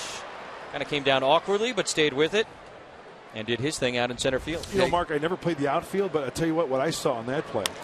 Votto, first pitch swinging into center field. Venable's got to go back. Tracks it, makes the catch. Before he caught the ball, he had his knee hit the ground, maybe an arm hit the ground, so a lot of moving parts hitting and maybe jarring his eyes, but still the concentration to catch that baseball. Concentration level is so important, and you see him diving first, but he spikes his knees in the concentration level, but the good glove work going across his body a little bit. Billy Hamilton's played a nice center field for the Cincinnati Reds. We saw Odubel Herrera the last couple of days for Philadelphia having some adventures out there of his own, but kind of coming up with it when he needs to. And A little bit similar there for Hamilton as Todd Frazier takes outside, ball 1. Kennedy struck him out to end the first inning. He grounded to short with 1 out in the 3rd. And Ian trying to grind one out here. He's had trouble finding the strike zone, but he's limited the damage. And a quick couple of outs here in the 5th. Boy, a nice quick 5th inning here would do wondrous things for Ian Kennedy. Get right back in there.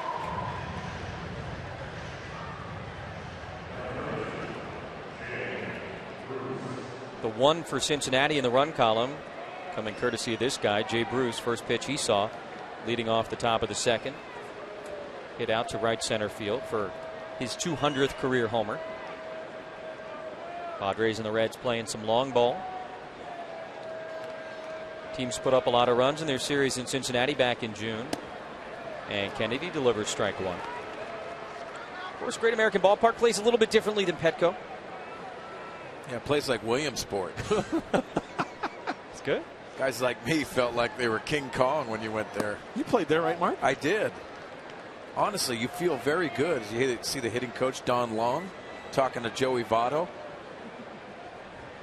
But yeah, I mean, you feel like you can go the opposite field. It's just a comfort level, and it's a different thought process for a lot of us that weren't power hitters.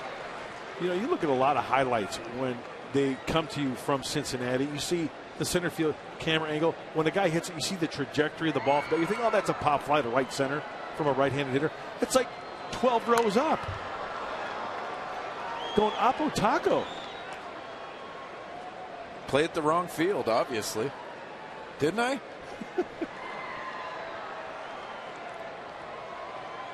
Padres will go to another friendly hitting environment this weekend. 3 games at Coors against the Rockies after the series against the Reds. And there's a slow roller off the mound. Nice job by Kennedy. A 1-2-3 inning for Ian after the Padres take the lead. 2-1 San Diego, middle 5.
Memorable moment in Padres history brought to you by Geico. July 29th, 2 seasons ago, bottom of the 9th. Chris Denorfia pitch hitting against Aroldis Chapman. The walk-off home run against his old team. How would you like to come off the bench cold and face Aroldis Chapman in the 9th inning? You know what's coming, and you better get ready for number 1. He did. Clint Barmas swings at pitch number 1 and pops it into shallow center. Hamilton calls, makes the catch. Quickly 1 away, and now remind you it's time. Tweet your strongest fan photo. Use hashtag SDDataStrongFan, and you might just see yourself in an upcoming broadcast brought to you by T-Mobile. Hashtag SDDataStrongFan. You know, it's interesting, Jesse, when you think about that Chris Denorfia moment against Aroldis Chapman. I remember Bud Black, and we had a soundbite before the game, and he said, hey, to Denorfia, get ready for Chapman right before the game. And he ends up hitting the game-winning home run. It was a pretty special moment that year. Brett Wallace pinch hitting for the pitcher Ian Kennedy, who threw 98 pitches in his 5 innings. And despite the struggles with the walks, stands to win if the Padres can hold this lead or add to it over the course of the night. Wallace hits that one well into center field. Hamilton charging, and he'll make the catch on the sinking liner. 2 away. You know, I think it would be fair to say the walks, obviously, for Ian Kennedy, but the foul balls. A lot of tallies there. Getting that pitch count up. Yeah, I think a lot of it does have something to do with that foul balls. He didn't look like he was in sync tonight, really, till the last inning, where he had that 2-run shot of Justin Upton going out there and being very efficient in his last inning. That's good to take moving forward. Yeah, 6 walks. Hey, 6 walks and you leave the game winning? Take that. Turn it over to the Padre bullpen. 2 outs, and Yangervis Solarte hits that one in the air. Right fielder Bruce makes the catch, and a 1-2-3 fifth for Holmberg. Still 2-1 Padres.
Leading off the second inning, Jay Bruce solo homer to put the Reds on top 1-0.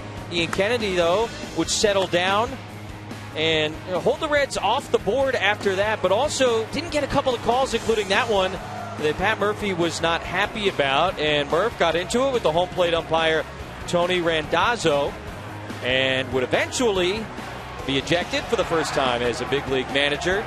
As they say, he went out there and got his money's worth with Randazzo. They went face-to-face, and then Justin Upton, after a Matt Kemp single in the 4th inning, goes deep, a 2-run homer, putting the Padres up 2-1. And that is the score as we begin the 6th inning. Both pitchers using a lot of pitches, and both teams coming up with long balls. And I'll say it once again, Ian Kennedy, when you look at his line, the 6 walks, but you know it didn't matter because the only run was the home run. He made pitches when he needed to. When he gave the free pass, the home run, the only run. Enter right-hander Dale Thayer, brought to you by El Cajon Ford. Reds twice left the bases loaded against Kennedy, in the 2nd after the home run, and then again in the 4th inning. Making big pitches to get out of those jams. That's it. Marlon Byrd 0 for 1 with a walk and a ground out. Dale Thayer delivers outside. 2 balls and 1 strike. We saw Dale yesterday afternoon in the 9th inning. Pitched a 1-2-3 frame against Philadelphia. Nice play by Solarte on a bunt, leading off that inning. And this one is popped up Jerko behind second base makes the catch. Bird gone. One away. Interesting game tonight. A little bit of everything. And to the bullpen early.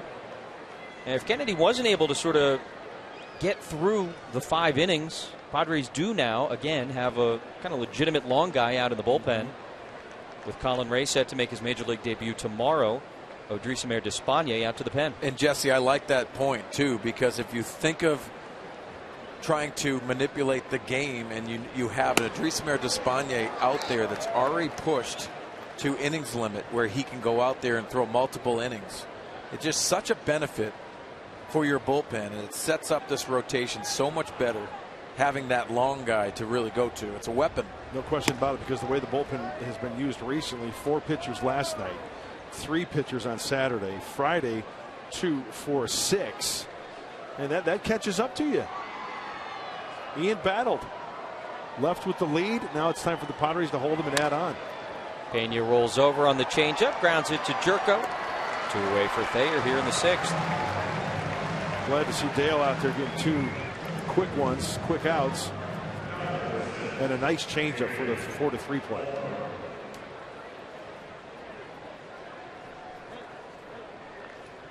Pitcher Holmberg going to bat here with 2 outs and nobody aboard.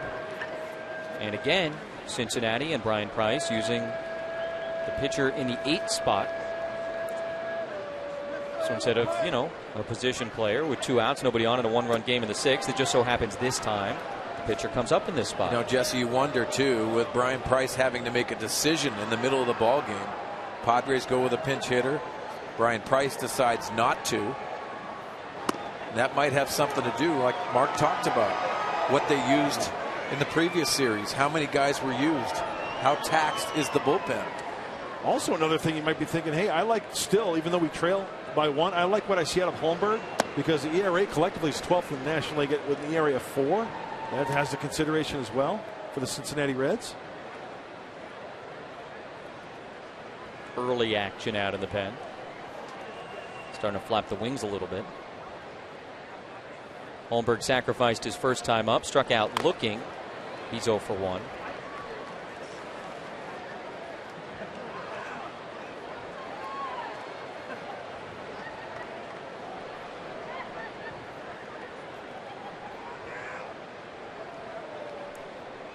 He's thrown 67 pitches tonight. And in a 1-run game, certainly understand Brian Price wanting to keep him in there. And, oh, boy.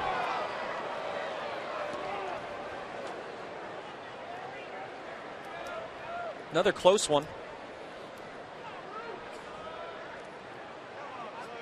So Thayer goes back on 3-2. And he misses ball 4. 2-out walk issued to the pitcher. And Billy Hamilton coming up. Well, guys, by no means am I second guessing Brian Price, but in the National League, you understand those are the decisions you have to make. I think that the point is that you have to figure out who has the innings, who's going to take these innings, and how far can I let a young pitcher go? Do I want to see him go deeper in the ball game? Do I want to see him pitch in a close game? I think that's a great point, because you look at the Padres lineup, they got Norris, Kemp, Upton to up next, the next half inning, 2, 3, 4. Close ball game. Brian Price, I think, wants to throw his left-hander out there with the few amount of pitches that he's been throwing and see what he can do. Good point. Hey, heck, you're 21 games out. Nice stop by Hedges there, stabbing at that one to keep it in the glove and not allow the runner to advance. But 2 balls and no strikes to Hamilton after the walk to the pitcher. Nats and Dodgers up the street. Pitch updated on that game coming up. And by the street, I mean the 5. 3 balls, no strikes to I like where you're going Hamilton. there. I like that. Up the street? Yeah.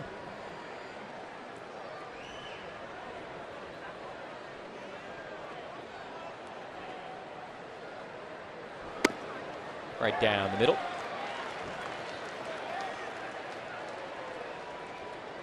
...21 walks for Hamilton in his first 99 games. He's got 2 tonight. And now a 3-1 count. 3-2.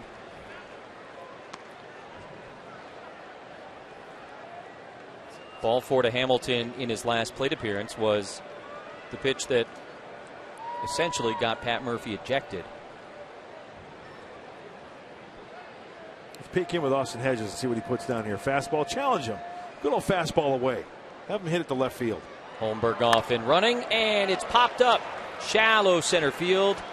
Venable taking command, making the catch, and that's it for the Reds here in the 6th. Nice inning for Dale Thayer.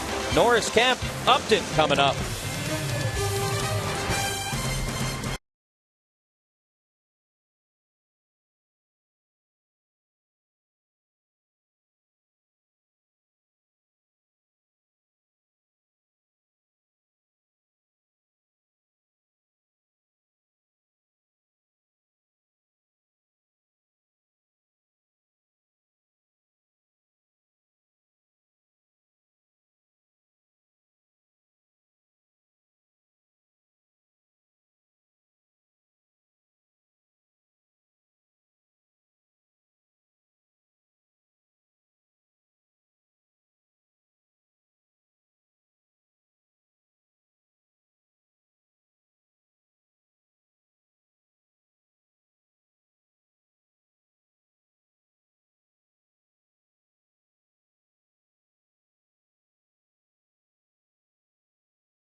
And the Dodgers, Brett Anderson starting for LA, and it did not go well for him.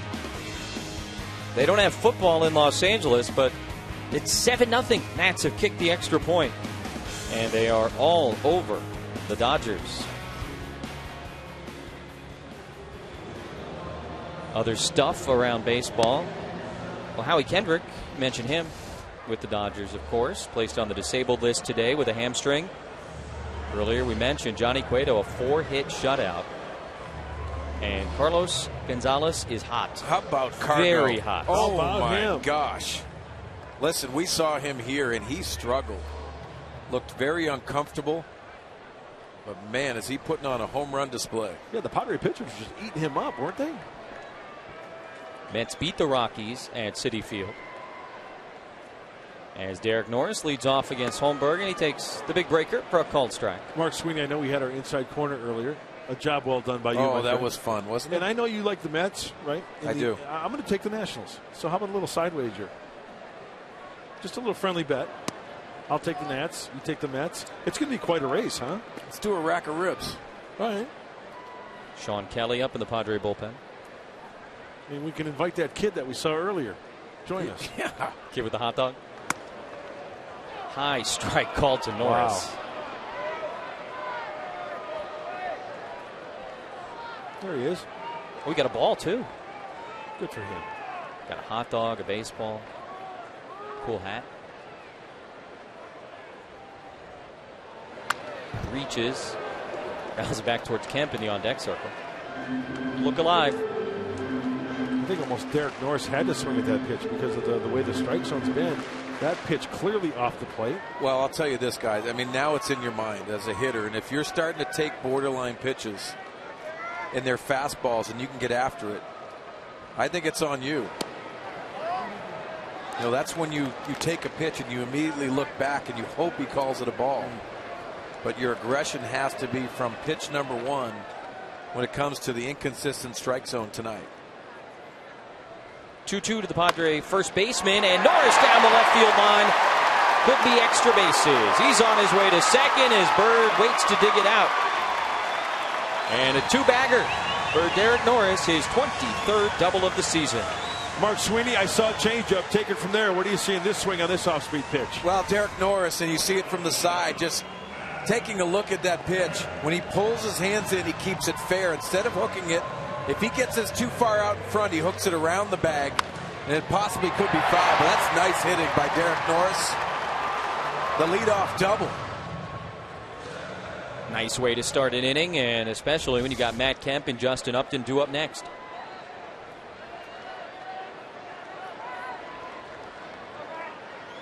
Last time up for Kemp, he singled to lead off the fourth, and the next batter, Upton, went deep. RBI opportunity now as Pena makes a nice stop on that one. Ball one. You know, if you're Matt Kemp, you can take a shot and looking inside here, and you can still move that runner even with a deep fly ball.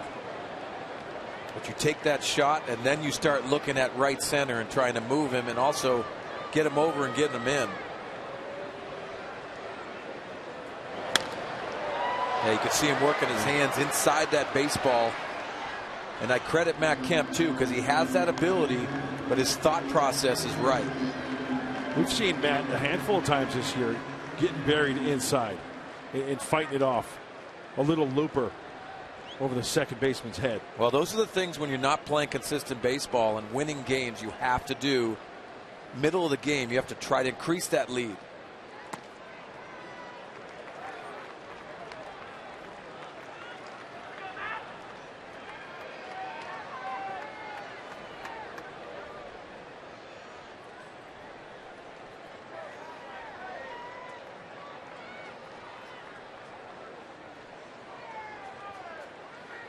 Change up.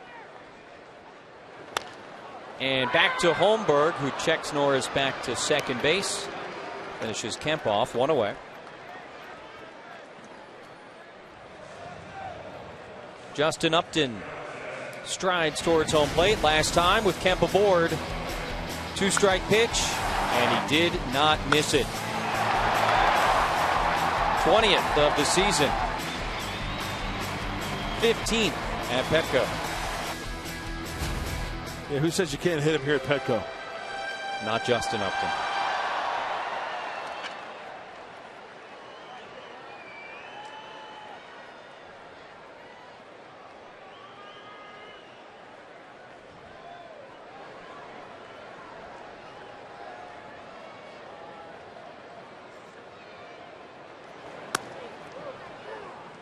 Change up, strike one.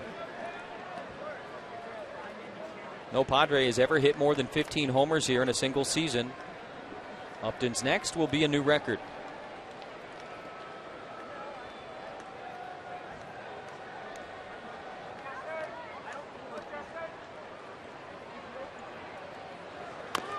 Big swing. Nothing in two. Soft and softer. Change up, curveball. Ties Will Venable's record from 2 seasons ago. Adrian never hit more than 14 here. Jed at 13 in that great rookie season. Chase Headley, 2010, also 13 home runs at Petco.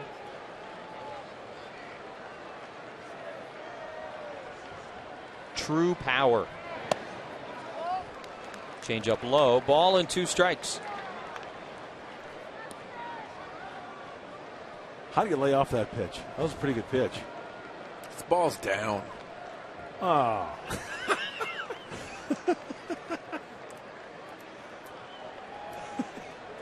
It's a good changeup, though. It was a very good changeup. See, look at pitch 3. It's down. Make it hurt. Popped up, but it'll get out of play, back behind the plate. Did you ever get injected, balls and strikes? I did not. No reason to. Only had one at bat. Bud, do you ever get ejected? Never got ejected. I was too scared. Do you ever hit a water That's cooler? a ball. Okay, sir. You're right. You ever hit a water cooler? Yeah, a few. It was a classic one at the Kingdome, right? That cooler was crushed. It actually was a chair. What'd the chair do? Hit a home run off me.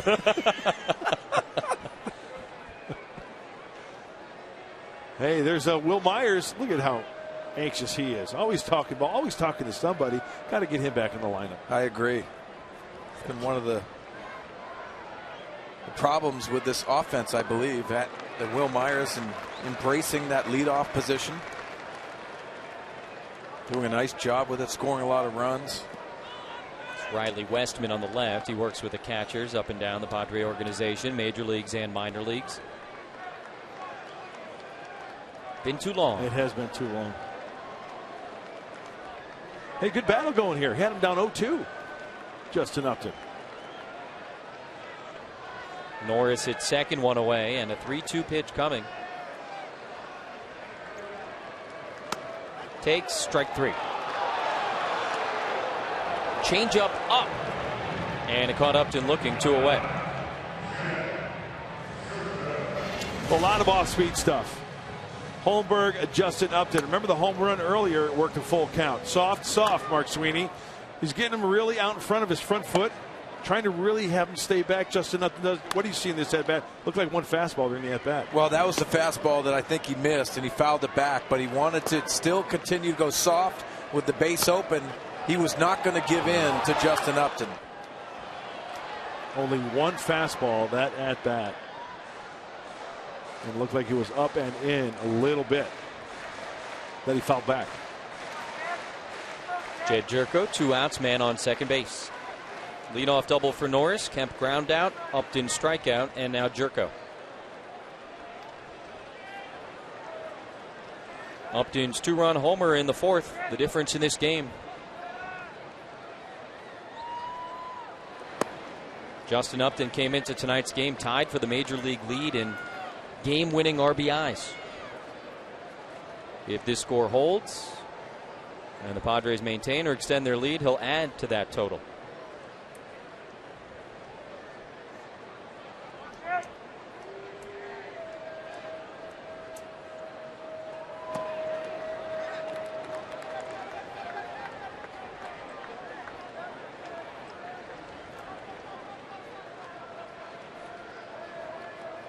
You know, guys, we talked about the conversations that the Padre hitters are having now. If you're watching the game, he's really having a tough time with that breaking ball, throwing it for a strike. In and out of the strike zone. Really, that changeup is really the only pitch he's thrown for a strike for off speed. So would it be fair, Mark, to say to, as you like to say, eliminate that pitch? Yeah, you try to eliminate it. If you see it out of those hands, make him throw it for a strike. Until you get 2 strikes, then you have to hit everything. But I would try to shift that field on the fastball. Try to take the fastball the other way, and you stay on that changeup just long enough. If he elevates it, take it to the seats.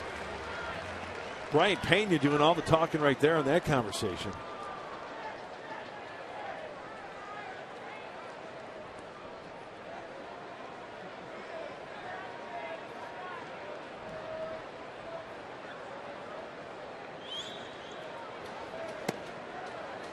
Another changeup. There's a changeup you're talking about. Well, he has a feel for that. Like you said, Mark, he has good arm speed on that. That's what really messes up the hitters. Such a great pitch when you're a soft tossing left-hander. Guy averages 88. He's going to touch maybe 90 on a good night. 2-2 to Jerko. Curveball fouled away. Off speed, off speed, off speed. Okay, Mark Sweeney, would you rather face a guy throwing 97 cheese with a little bit of a slide piece, or a soft tossing left-hander like this who's got the changeup? 97. At this level, people don't fear velocity. They fear movement and changing speeds and location. Just foul up the third baseline. Skips into the seats. And the reason for that, guys, most velocity guys, and you're seeing more now that be able to move it. Mariano Rivera comes to mind. But with velocity guys, it straightens out. And guys with bat speed at this level can really handle velocity with the fastball. Imagine the contrast, though. If the Reds can get this guy on whatever night to go 8, and you go to Chapman at 102 in the 9th. That's such a good point. Another 2-2 to Jerko, and another foul ball on another off-speed pitch. The Wizard in a Padre unit.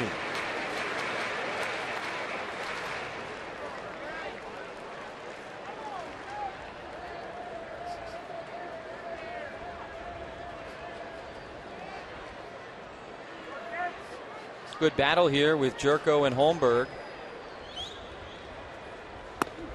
Ball 3. No. Wow. Really?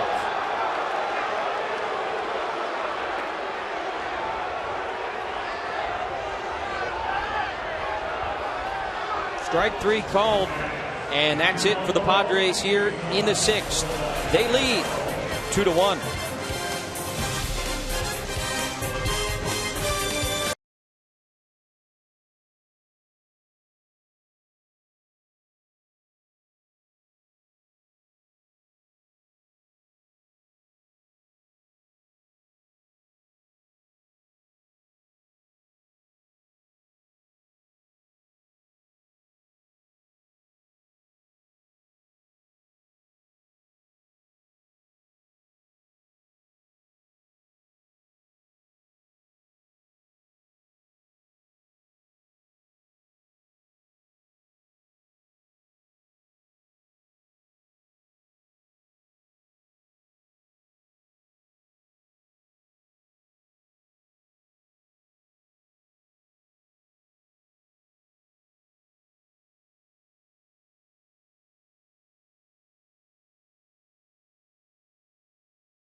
For home plate umpire Tony Randazzo in the 4th inning, Ian Kennedy does not get that call. Pat Murphy did not like it, and he would be run from the game by the home plate umpire.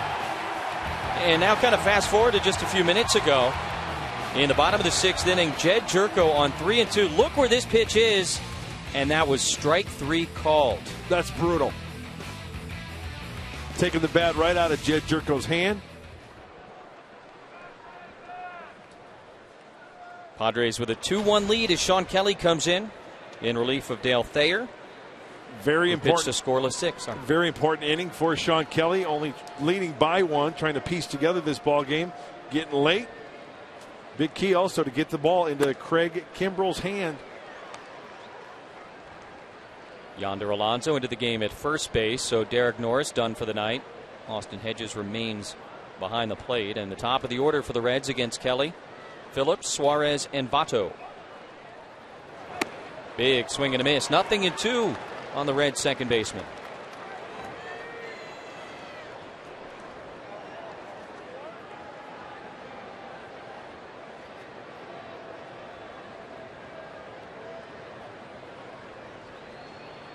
Grounded out his first time, and then the 2 free passes. Fastball way high. Sean's done a fine job lately. In the last 31 1/3 frames for this right-hander, only allowed 4 runs. It's a 1.15 ERA.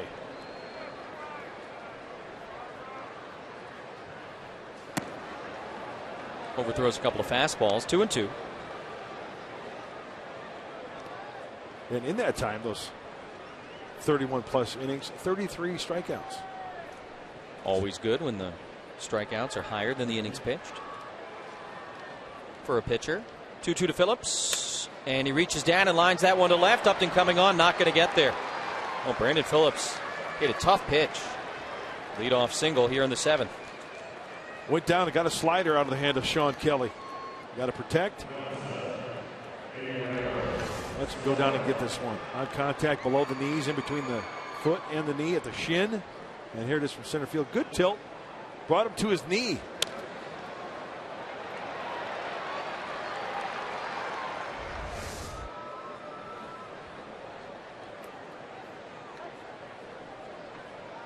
Leadoff man aboard for Eugenio Suarez, shortstop for the Reds, and he swings at the first pitch again and fouls it back. Suarez has an 8-game hitting streak that is in jeopardy.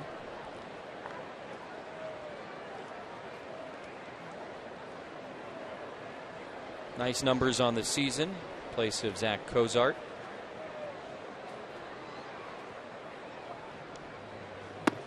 Lays off, 1-1. Suarez, one of these guys that used to be a switch hitter. Now he bats exclusively right-handed, as the big left-handed power, Joey Votto, waits on deck.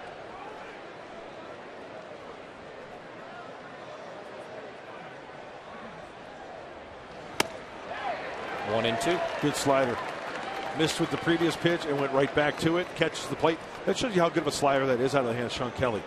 This ball looks like it splits the plate, but it had late tilt to it, depth for the swing and the miss.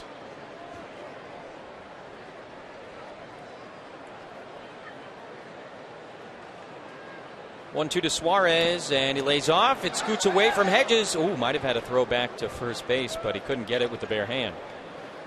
Phillips had that aggressive secondary lead, and you don't want to challenge Austin Hedges' arm. No. Secondary lead, shuffle, shuffle. Ball, he's thinking about it.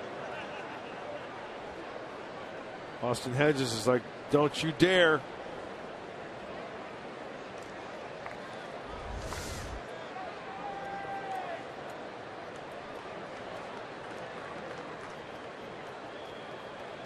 Got him. Suarez strikes out, and one away. Joey Votto coming up, and yeah, we're always talking about the on-base percentage and all the different ways that he can beat you. It's his highest OBP since 2013. He's about as many pitches per plate appearance as anybody in baseball, and he does not swing at balls out of the strike zone. He chases about 17% of the time, when the league average is about 30%. He's just blessed with great hand-eye coordination, knows the strike zone. And you know, it almost gets to the point where I look at that pitch there. It looked like a pretty good pitch. Who knows what Fox Track says? But it's almost as if people know numbers, and if Joey Votto from an umpire's view, if he takes it, it's probably a ball. And that first pitch was in fact a ball.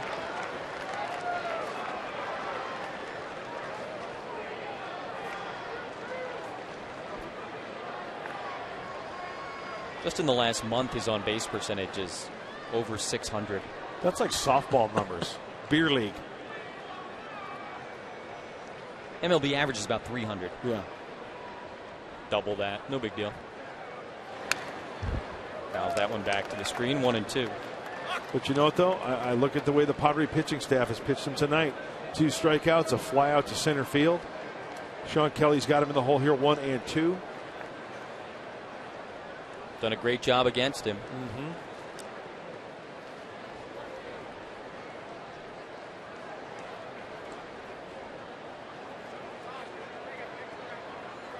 Good job, good effort by Sean Kelly, pounding him down and away. Looks like they want to go there again, but first a check on Brandon Phillips. Zep. Mark Zepchinski. Darren Ballsy. Have you ever seen the reports he writes up for his pitching staff? No. Scouting reports. It's unbelievable. Got him. Sean Kelly strikes out Suarez and Votto, who's going to wear the sombrero tonight. Third time he has gone down swinging. After going away, he goes to the back foot with the slider, and Votto's got to protect, checking up, choking up on that bat there for more bat control. Still can't make contact even to foul it off on the Sean Kelly slider. Thayer had a nice 6th. Kelly trying for a nice 7th. Todd Frazier standing between him and the stretch. Blew a fastball right by him. 0-1.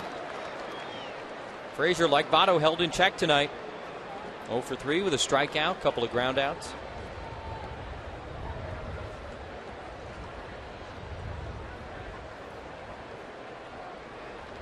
Frazier actually left out of the starting lineup yesterday in Arizona.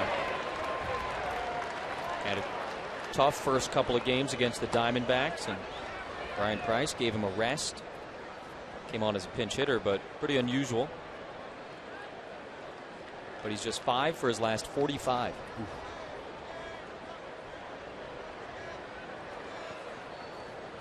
Now 5 for his last 48.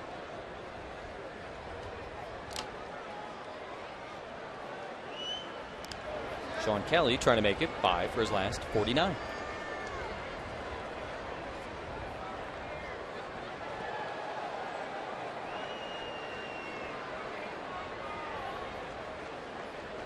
Got to be a slider here. Goes down and fouls it off right side. Alonso gives it a look, but he'll run out of room. In the hat. Nicely done. Think about it.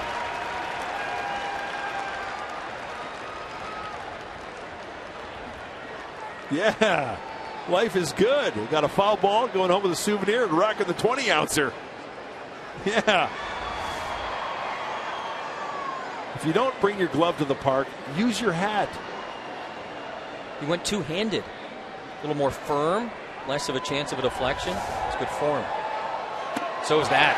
Sean Kelly strikes out the side. After the leadoff single by Brandon Phillips, Kelly reloads. He got Suarez. He got Votto. And he finished Frazier. 2-1 Padres as we stretch.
Justin Upton hit a baseball like he meant it, and that baseball, the difference in this game. 2-run homer back in the 4th inning.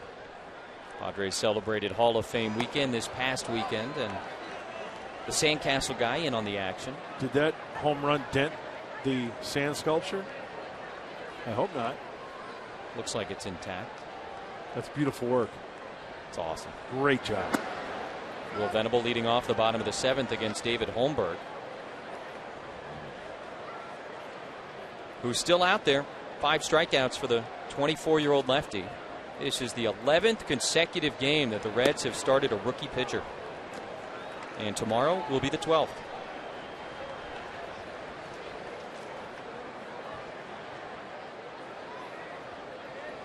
Holmberg creeping up towards 100 pitches, and that one is rocketed into the Cincinnati dugout.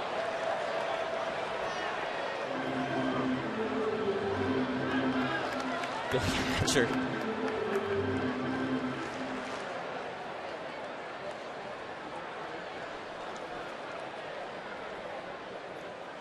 Billy Hatcher's going to he's going to stay put, I guess. Get a glove maybe. He's banking on lightning not striking twice. Good man right there, Billy Hatcher. First base coach for the Red Legs.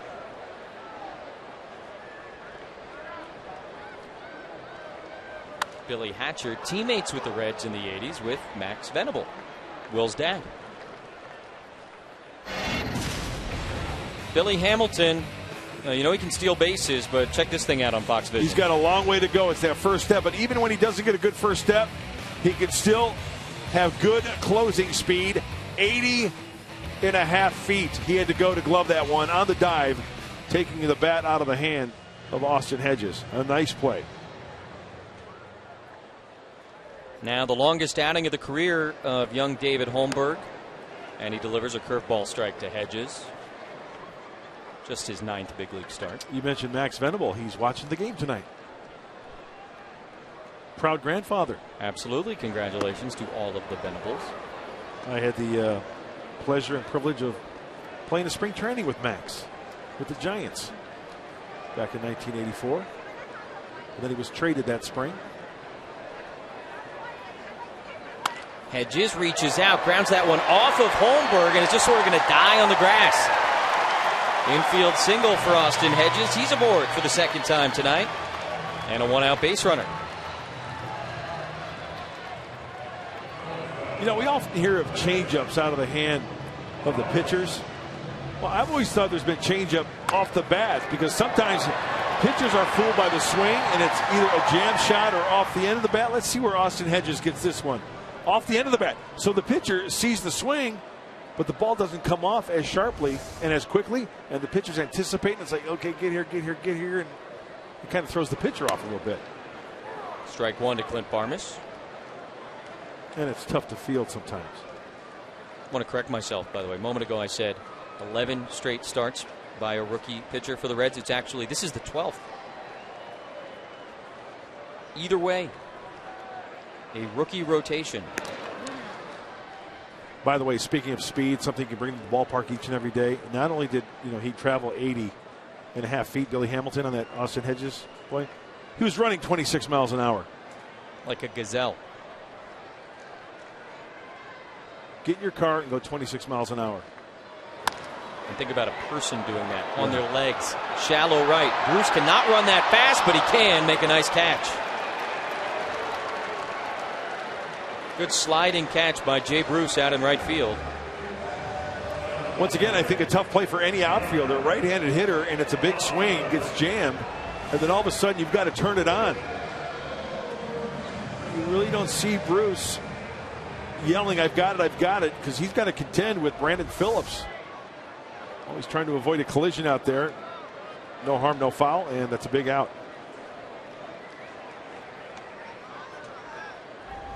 Let's check it out. Phillips going out, and then all of a sudden peeling off to avoid his right fielder. Nicely done by Bruce when all is said and done, and Yonder Alonso came into the game as part of a double switch in the top of this inning. Gets his first at bat of the night against the team that drafted him, and he also gets his first look of the night at the strike zone. 7th overall pick by the Reds back in 2008.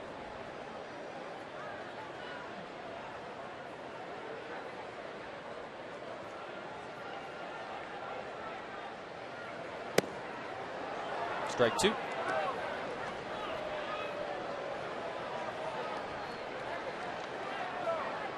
.105 pitches for Holmberg.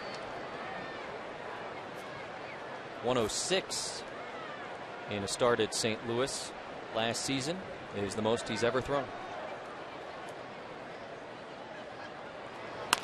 On the ground, base hit. Hedges stops at second. Nice at bat coming from behind for Yonder Alonso. And 2 men on with 2 out. And Solarte coming up.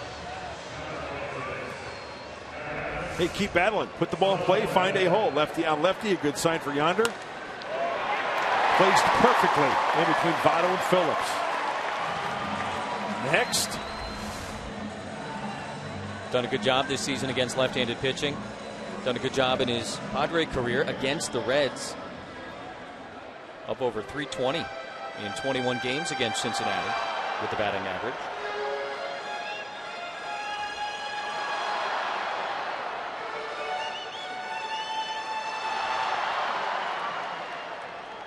Brian Price sticking with his young guy.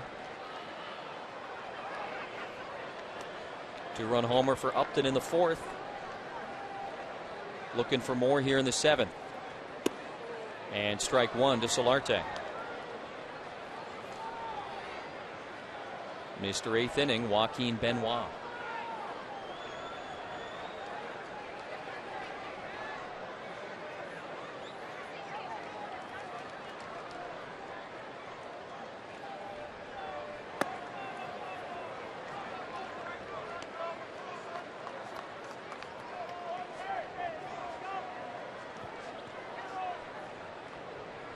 In the day and age of specialized bullpens and teams being concerned so much over pitch counts, you don't often see rookie guy, 9th career start, being given this kind of rope. But Holmberg trying to reward his skipper.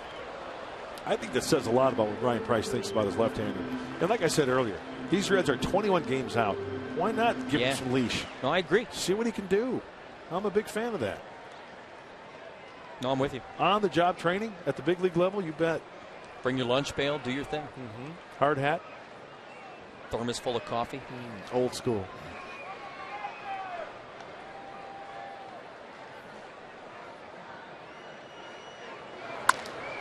Off the glove or maybe the hand of Holmberg. And not in time at first. It scoots away, not very far. Hedges back to third. And the bases are loaded for the Padres. I think it did hit his glove.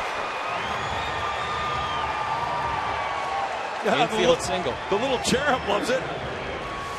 Hey, keep it going. Keep the line moving. He went away to get that pitch and slows it down just enough. Thought that ball was going to scoot by Votto.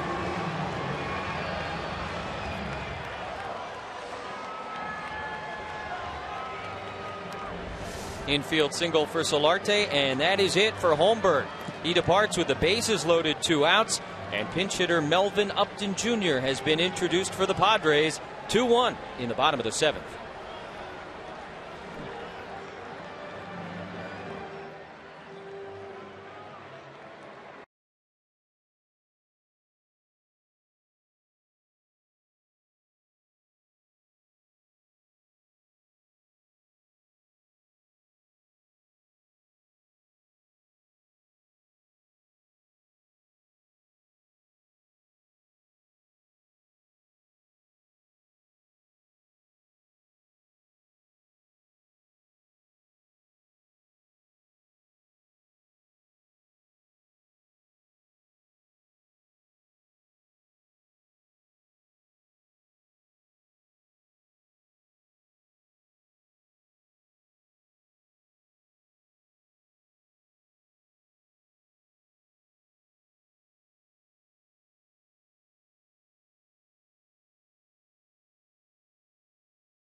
Mercury Insurance. Log on to mercuryinsurance.com today and see how much you could save.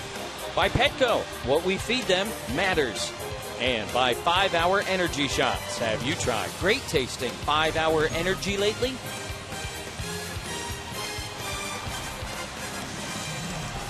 Been an eventful night at the old ball yard. Frank Garces joining Joaquin Benoit out in the Padre bullpen. Pitching change for Cincinnati as they go to the pen to retrieve Pedro Villarreal. Well, lefty's a nice average at 318. A right-hander's coming up. Melvin Upton Jr. 297. Fastball, cutter, changeup, and slider from Villarreal. He's done well the last 9 1/3 innings pitch. He's not allowed a run. That's over 4 appearances for the red right-hander. David Holmberg responsible for all 3 men aboard. Hedges at third, Alonso at second, Solarte at first. Melvin Upton Jr. pinch hitting here in the 2-hole for the pitcher. Ball 1. There's that cut fastball at 89.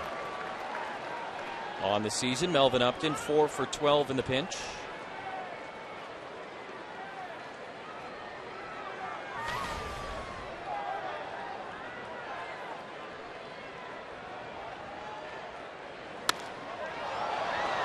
At a play, 1-1.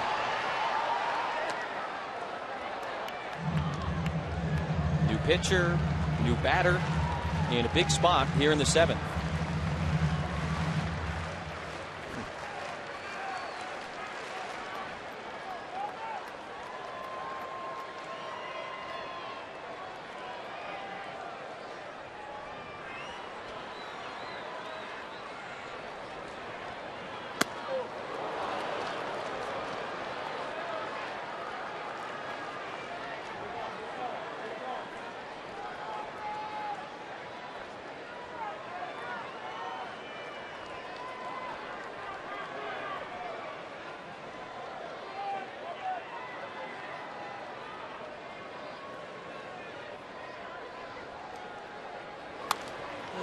He leaked one. Leaked one over the heart.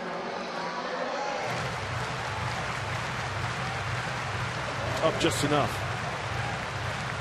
You know, we talk about high pitches, Jesse, all the time. And hitters usually like that. But if you got a little bit of giddy up and it's up, elevated just a bit, it's tough to get that top hand.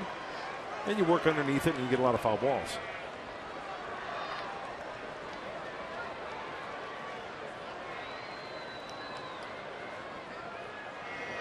Outside, 2-2.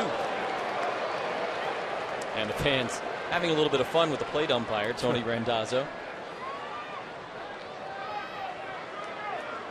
Pat Murphy ejected back in the top of the 4th inning, arguing balls and strikes on Ian Kennedy's behalf.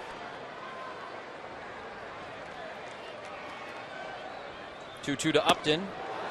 It was outside. 3-2. Everything's away. Of the 6 pitches, 1 has leaked over the heart of the plate.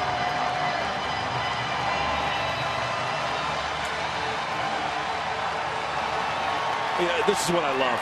Bases loaded, full count, 2 outs. Everybody's off and running with the pitch. Extra base hit here. Look out for some fun. Villarreal was ahead of Upton, 0-2. Now a full count pitch. Runners go, and a foul ball.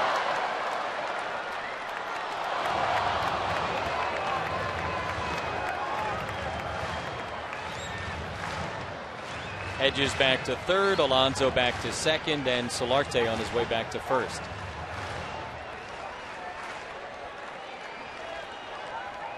Good little battle. 8th pitch of the at-bat coming up.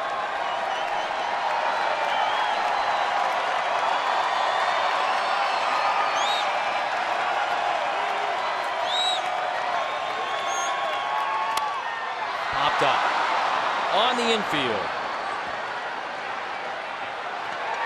Frazier's got it, and the Padres leave them loaded here in the 7th. 2-1 San Diego.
right now lead the Reds in the top of the 8th inning. Mark and I are working on Padres Live, the post-game show, which will be brought to you by Cox Communications. Ian Kennedy goes 5, turns it over to the bullpen, and Sean Kelly does a great job in his effort. Yeah, and after Dale Thayer, because you had to know that this was going to be a bullpen game, Sean Kelly comes out, throws some masterful sliders, and you could see them working, and that looked like a changeup right there.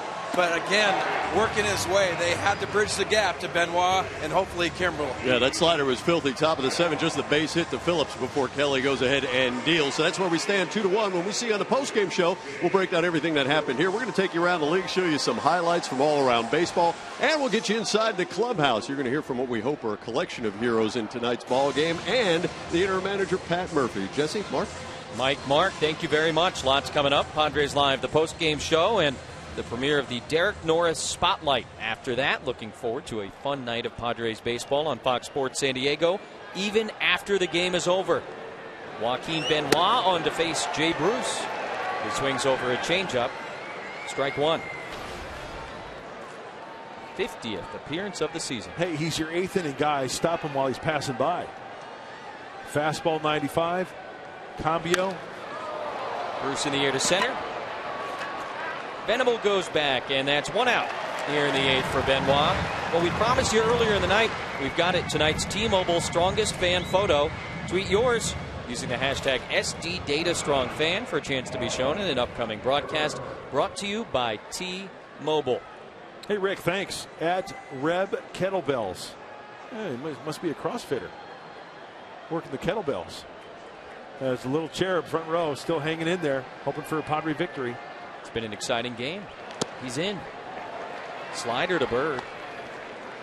Swings and misses, 0-1. Mentioned that Frazier was sat down for yesterday's game in Arizona. They moved Bird up to the cleanup spot. Had an RBI single to start a rally in the 4th inning, a game the Diamondbacks would eventually win over the Reds. This is the middle stop of a 10-game West Coast swing for Cincinnati. They dropped 2 out of 3 in Arizona. Tonight, the first of 3 here, and then on to Los Angeles for 4 games at Dodger Stadium beginning on Thursday. Up the street, you know. Mm-hmm. We know what those 10-game road trips are like. Just got back from one, huh? And like the Padres' recent one, no days off or anything like that baked in for the Reds. They went right into it.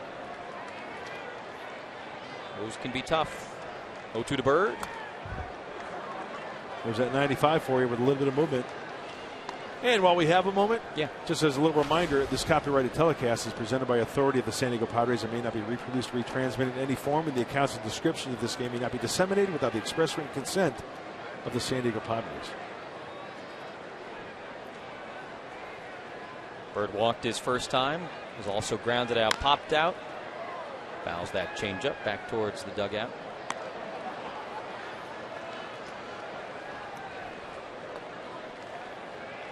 Debuted with the Phillies all the way back in 2002. Been with the Nats, the Rangers, the Cubs, Boston, the Mets, Pirates, back with the Phillies, and now the Reds. Got him. Changeup. 2 quick outs for Benoit.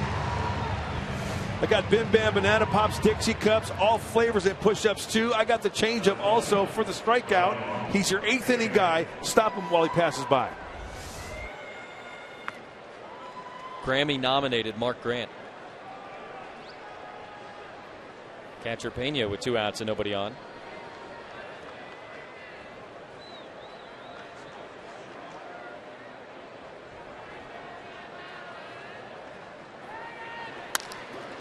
Up the middle for a base hit. 2-out single for Pena. That'll bring the pitcher's spot up and a pinch hitter for Cincinnati as we revisit our keys to the game. Brought to you by your San Diego Honda dealers. Well, Mark Sweeney and I talked about it. Get an early lead and maintain it. That was mine. Trail 1-0 after 3 innings. The Padres, they now lead 2-1. We got a close one. And then Mark Sweeney said, adjust your game plan on the fly. Rookie pitcher, Holmberg, no hits the first 3 innings. Now 6 hits and 2 runs the next 3 2/3. And that's where we stand. The Padres leading 2-1 here in the 8th. Got a pinch runner over at first base and a pinch hitter at the plate. That's Jason Bourgeois running and Skip Schumacher hitting.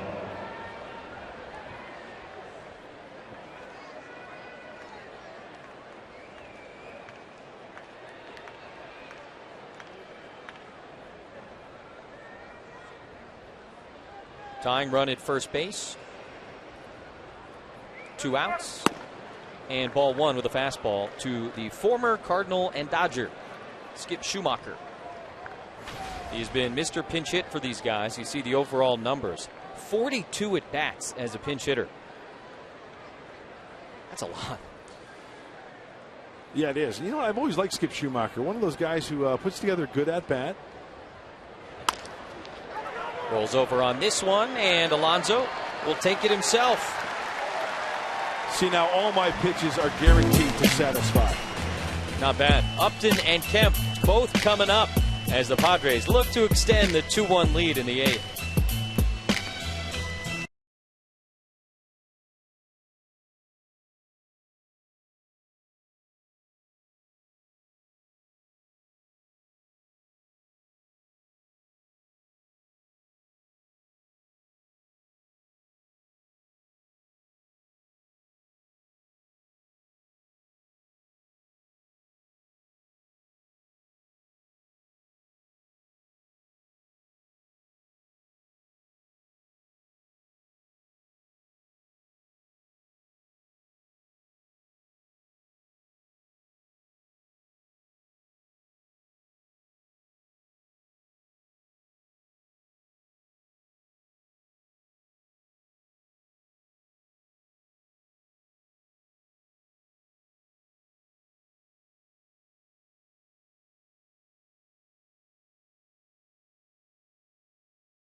Extra 1360 Fox Sports San Diego. But first, in a brand new Spotlight special, get to know the man behind the mask, Derek Norris, and find out why the road from Kansas to the majors wasn't simple. The way they spoke to me and the sincerity that they had in their voice convinced me to go, even though it was lower than my asking price. Fun night on tap on Fox Sports San Diego after Padres Live, the post-game show. Spotlight Derek Norris, and then the loose cannons. David Johnson from the Chargers will join the guys. So plenty of reasons to hang with us throughout the night, including what's coming up here in the bottom of the 8th inning. Matt Kemp and Justin Upton. And we got a close one going on right here. Another pitching change for Brian Price and the Redlegs. Ryan Matthews, his 36th game. Boy, a high average, especially left-handers hitting at 344 clip. A fastball, a splitter, and a slider.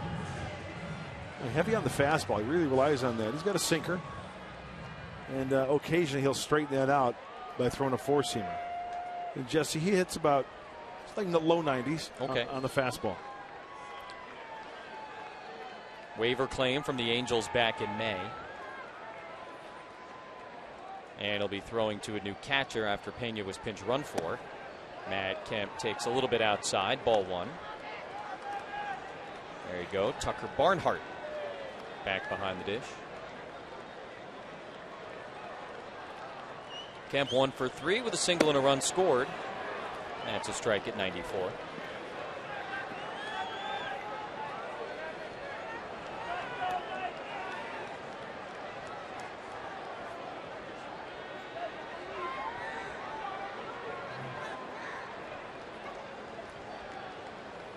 One to Kemp. on the ground hard, and a nice backhand by Frazier. Gold Glover throws him out. One away. And it's time now for In the Driver's Seat, brought to you by Kia. Justin Upton very much in the driver's seat in this game. He's the reason it's 2-1. Oh, in the driver's seat, you betcha, because in the 4th inning, he worked it full, he got a fat pitch, and he sent it the other way. Is that in the driver's seat? He's got the other pitchers sniffing the tears after that home run. Going right center field, long ball. Home runs in back-to-back games. Yesterday afternoon against Philadelphia, and here tonight against the Reds.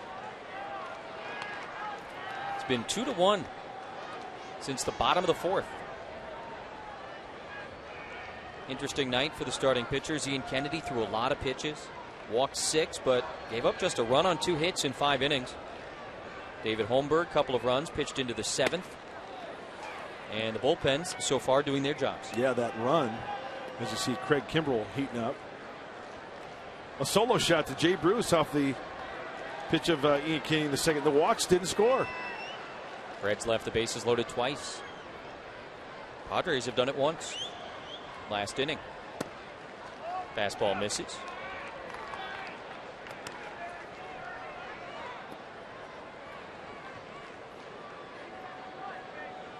Not the normal 9-1-2. Ooh.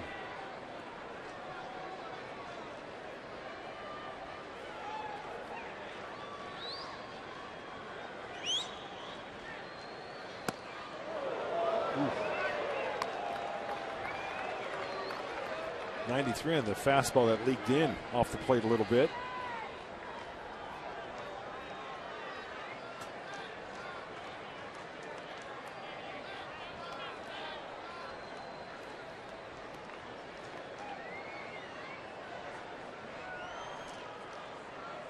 Three and 1 to Upton. And a foul ball. There's that 2-seamer that Matthews tries to bury in to get a ground ball on the left side. And with that said, Suarez and Frazier playing way back on the left side of the infield.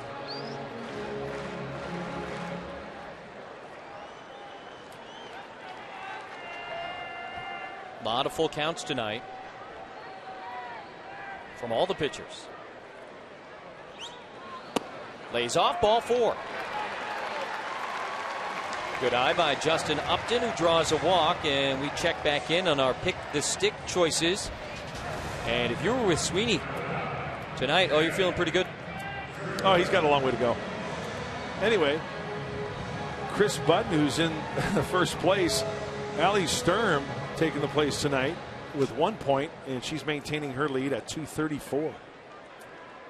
Jesse, how you doing for a dick? Just kind of treading water tonight. You need a life preserver? And we had a double. Derek Norris. Every night on Padres Live, the pregame show, get an opportunity to hear who we all choose and why. Yeah. Stay hot. Play along on Twitter. Hashtag I'm with whoever. Those of you who say I'm with Grant, sometimes happy. That's nice right there. Other way for Jerko. Upton will stop at second. And the Padres have 2 on here in the bottom of the 8th. Wouldn't hurt to get a little insurance here in the bottom of the 8th. And that is a nice looking swing by Jed. Does not overswing. Spanks it to the right side. Watch him be short on the second end. Tracking that baseball. Hitting the sweet spot. And now rolling over. And that big hole has got to be inviting, so why not try to inside out that baseball for the base knock? You go, West Virginia. Not mama.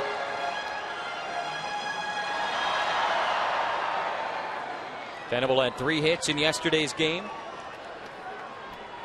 You know what I'd like to see here? Will Venable, the new daddy, getting a hit for new grandpa, also his dad, Max, who's watching tonight. And his mom, Molly.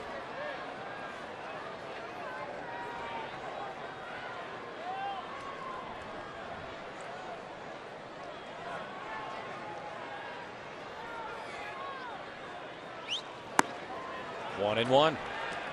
Yeah, yesterday's game was Will's first start since the birth of their child. Had a nice day. He is the giver of life. 3 hits, RBI, stolen base. And yes, he brought life into the world. Which kind of makes the 3 for 4 not sound like that big of a deal, I got to tell you. One of those priorities things. Hits that one pretty well, but right to Phillips. They go to second for 1. Not in time. Brandon Phillips so smooth at second base. And you know, Will had to be really quick going down that line. He knows that Brandon Phillips, the Gold Glover, can turn it with the best of them. Suarez on the turn, and he's got to pick him up and put it down and beat it out. And are the Reds going to challenge this one? Let's go back to Phillips with the backhand pick. Oh, that's very, very close. Very close.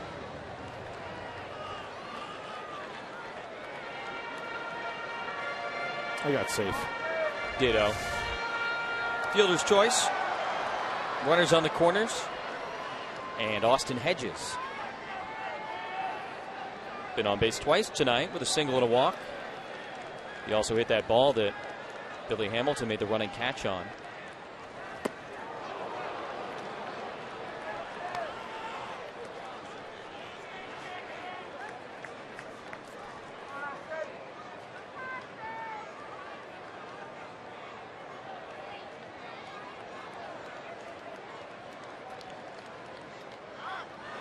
Runner goes, and no throw from Barnhart.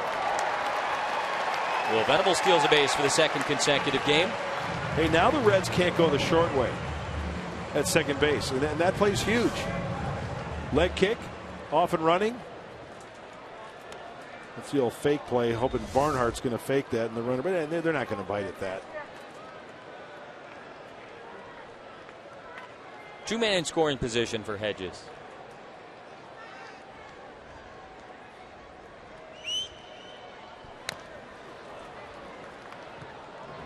Huge at bat for the rookie catcher.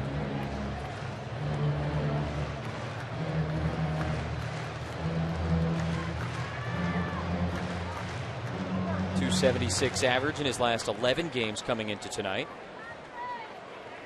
As the numbers continue to go in the right direction for Hedges.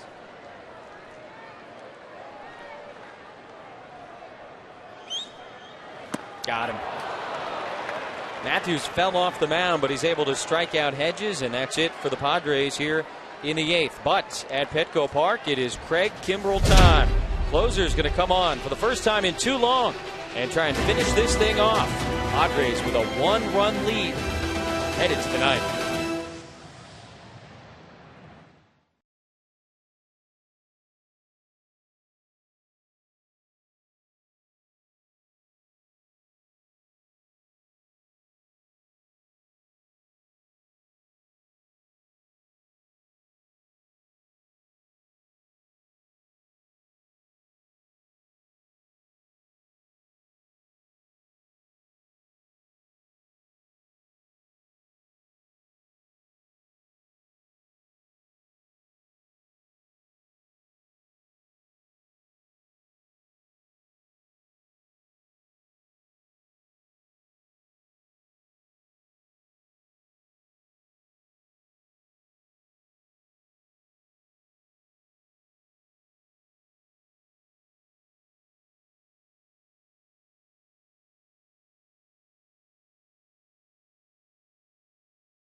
Of the game. Take it back to the 6th inning. Dale Thayer comes on in relief of Ian Kennedy.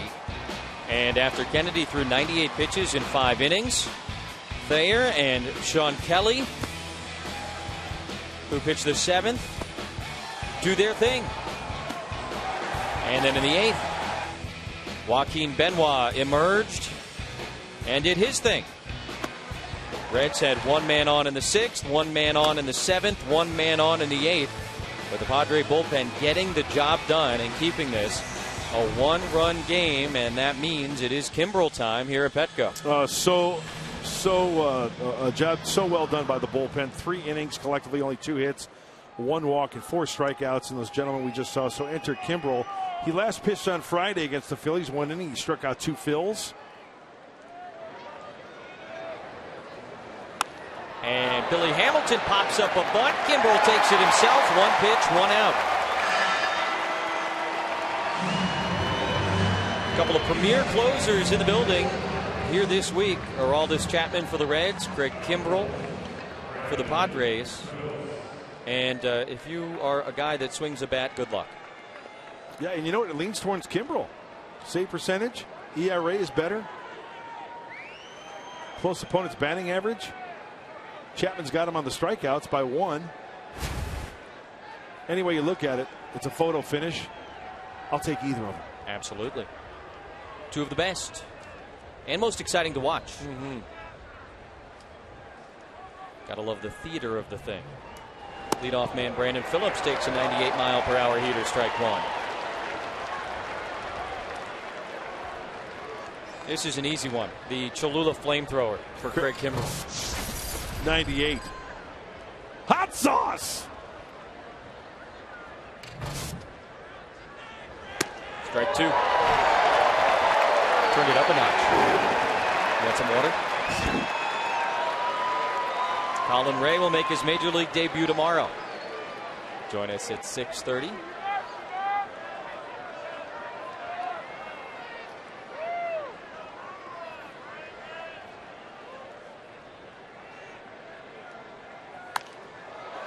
Got a piece of that 100-mile-per-hour offering. Hey, good luck getting on top of that heater. That one was elevated. There's a nice little nugget. Craig Kimbrel has retired the first batter faced in each of last 14 appearances. That includes getting Hamilton here tonight. That's what you want out of your closer. Come in and slam the door. 0-2 to Phillips, and another foul ball. Came up top again at 99.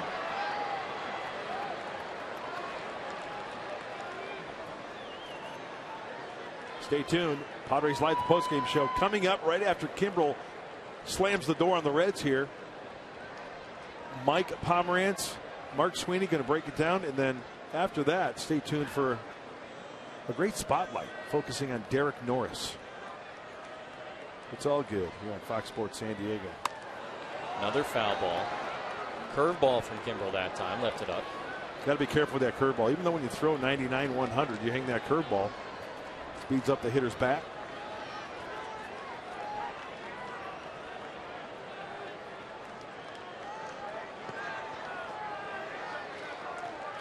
Sixth pitch of the at-bat coming. And still 0-2. Fastball up.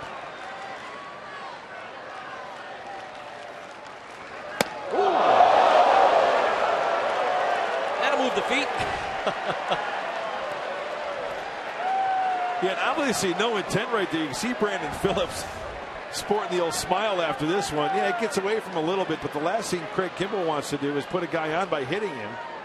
And I tell you what, I don't envy any hitter who has to stand in there and get a four-seamer coming at you like that.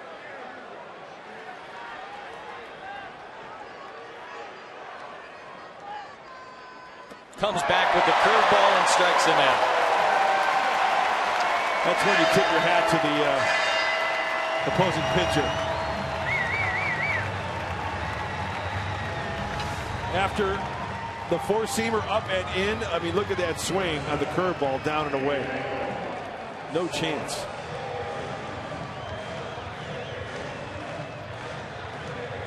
That's electric.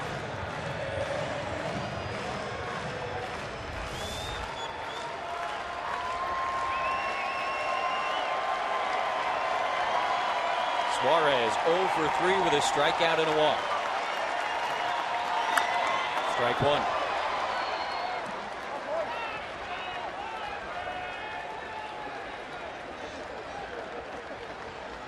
Go. A little souvenir.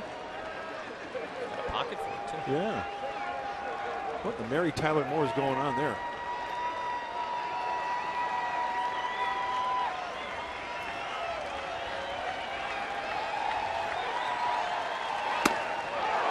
That's a strike.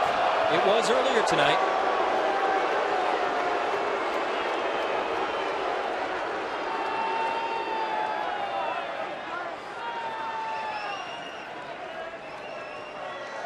At least in the bottom of an inning, it was earlier tonight.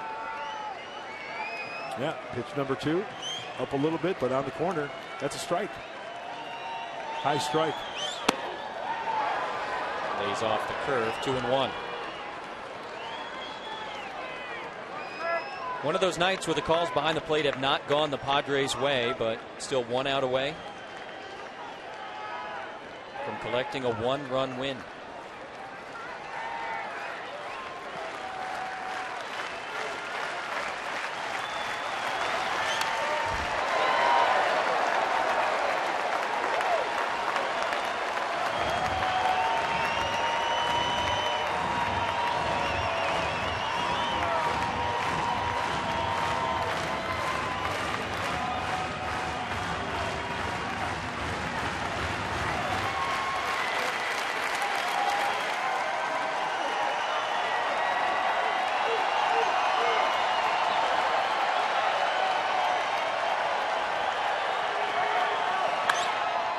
Weekly to short.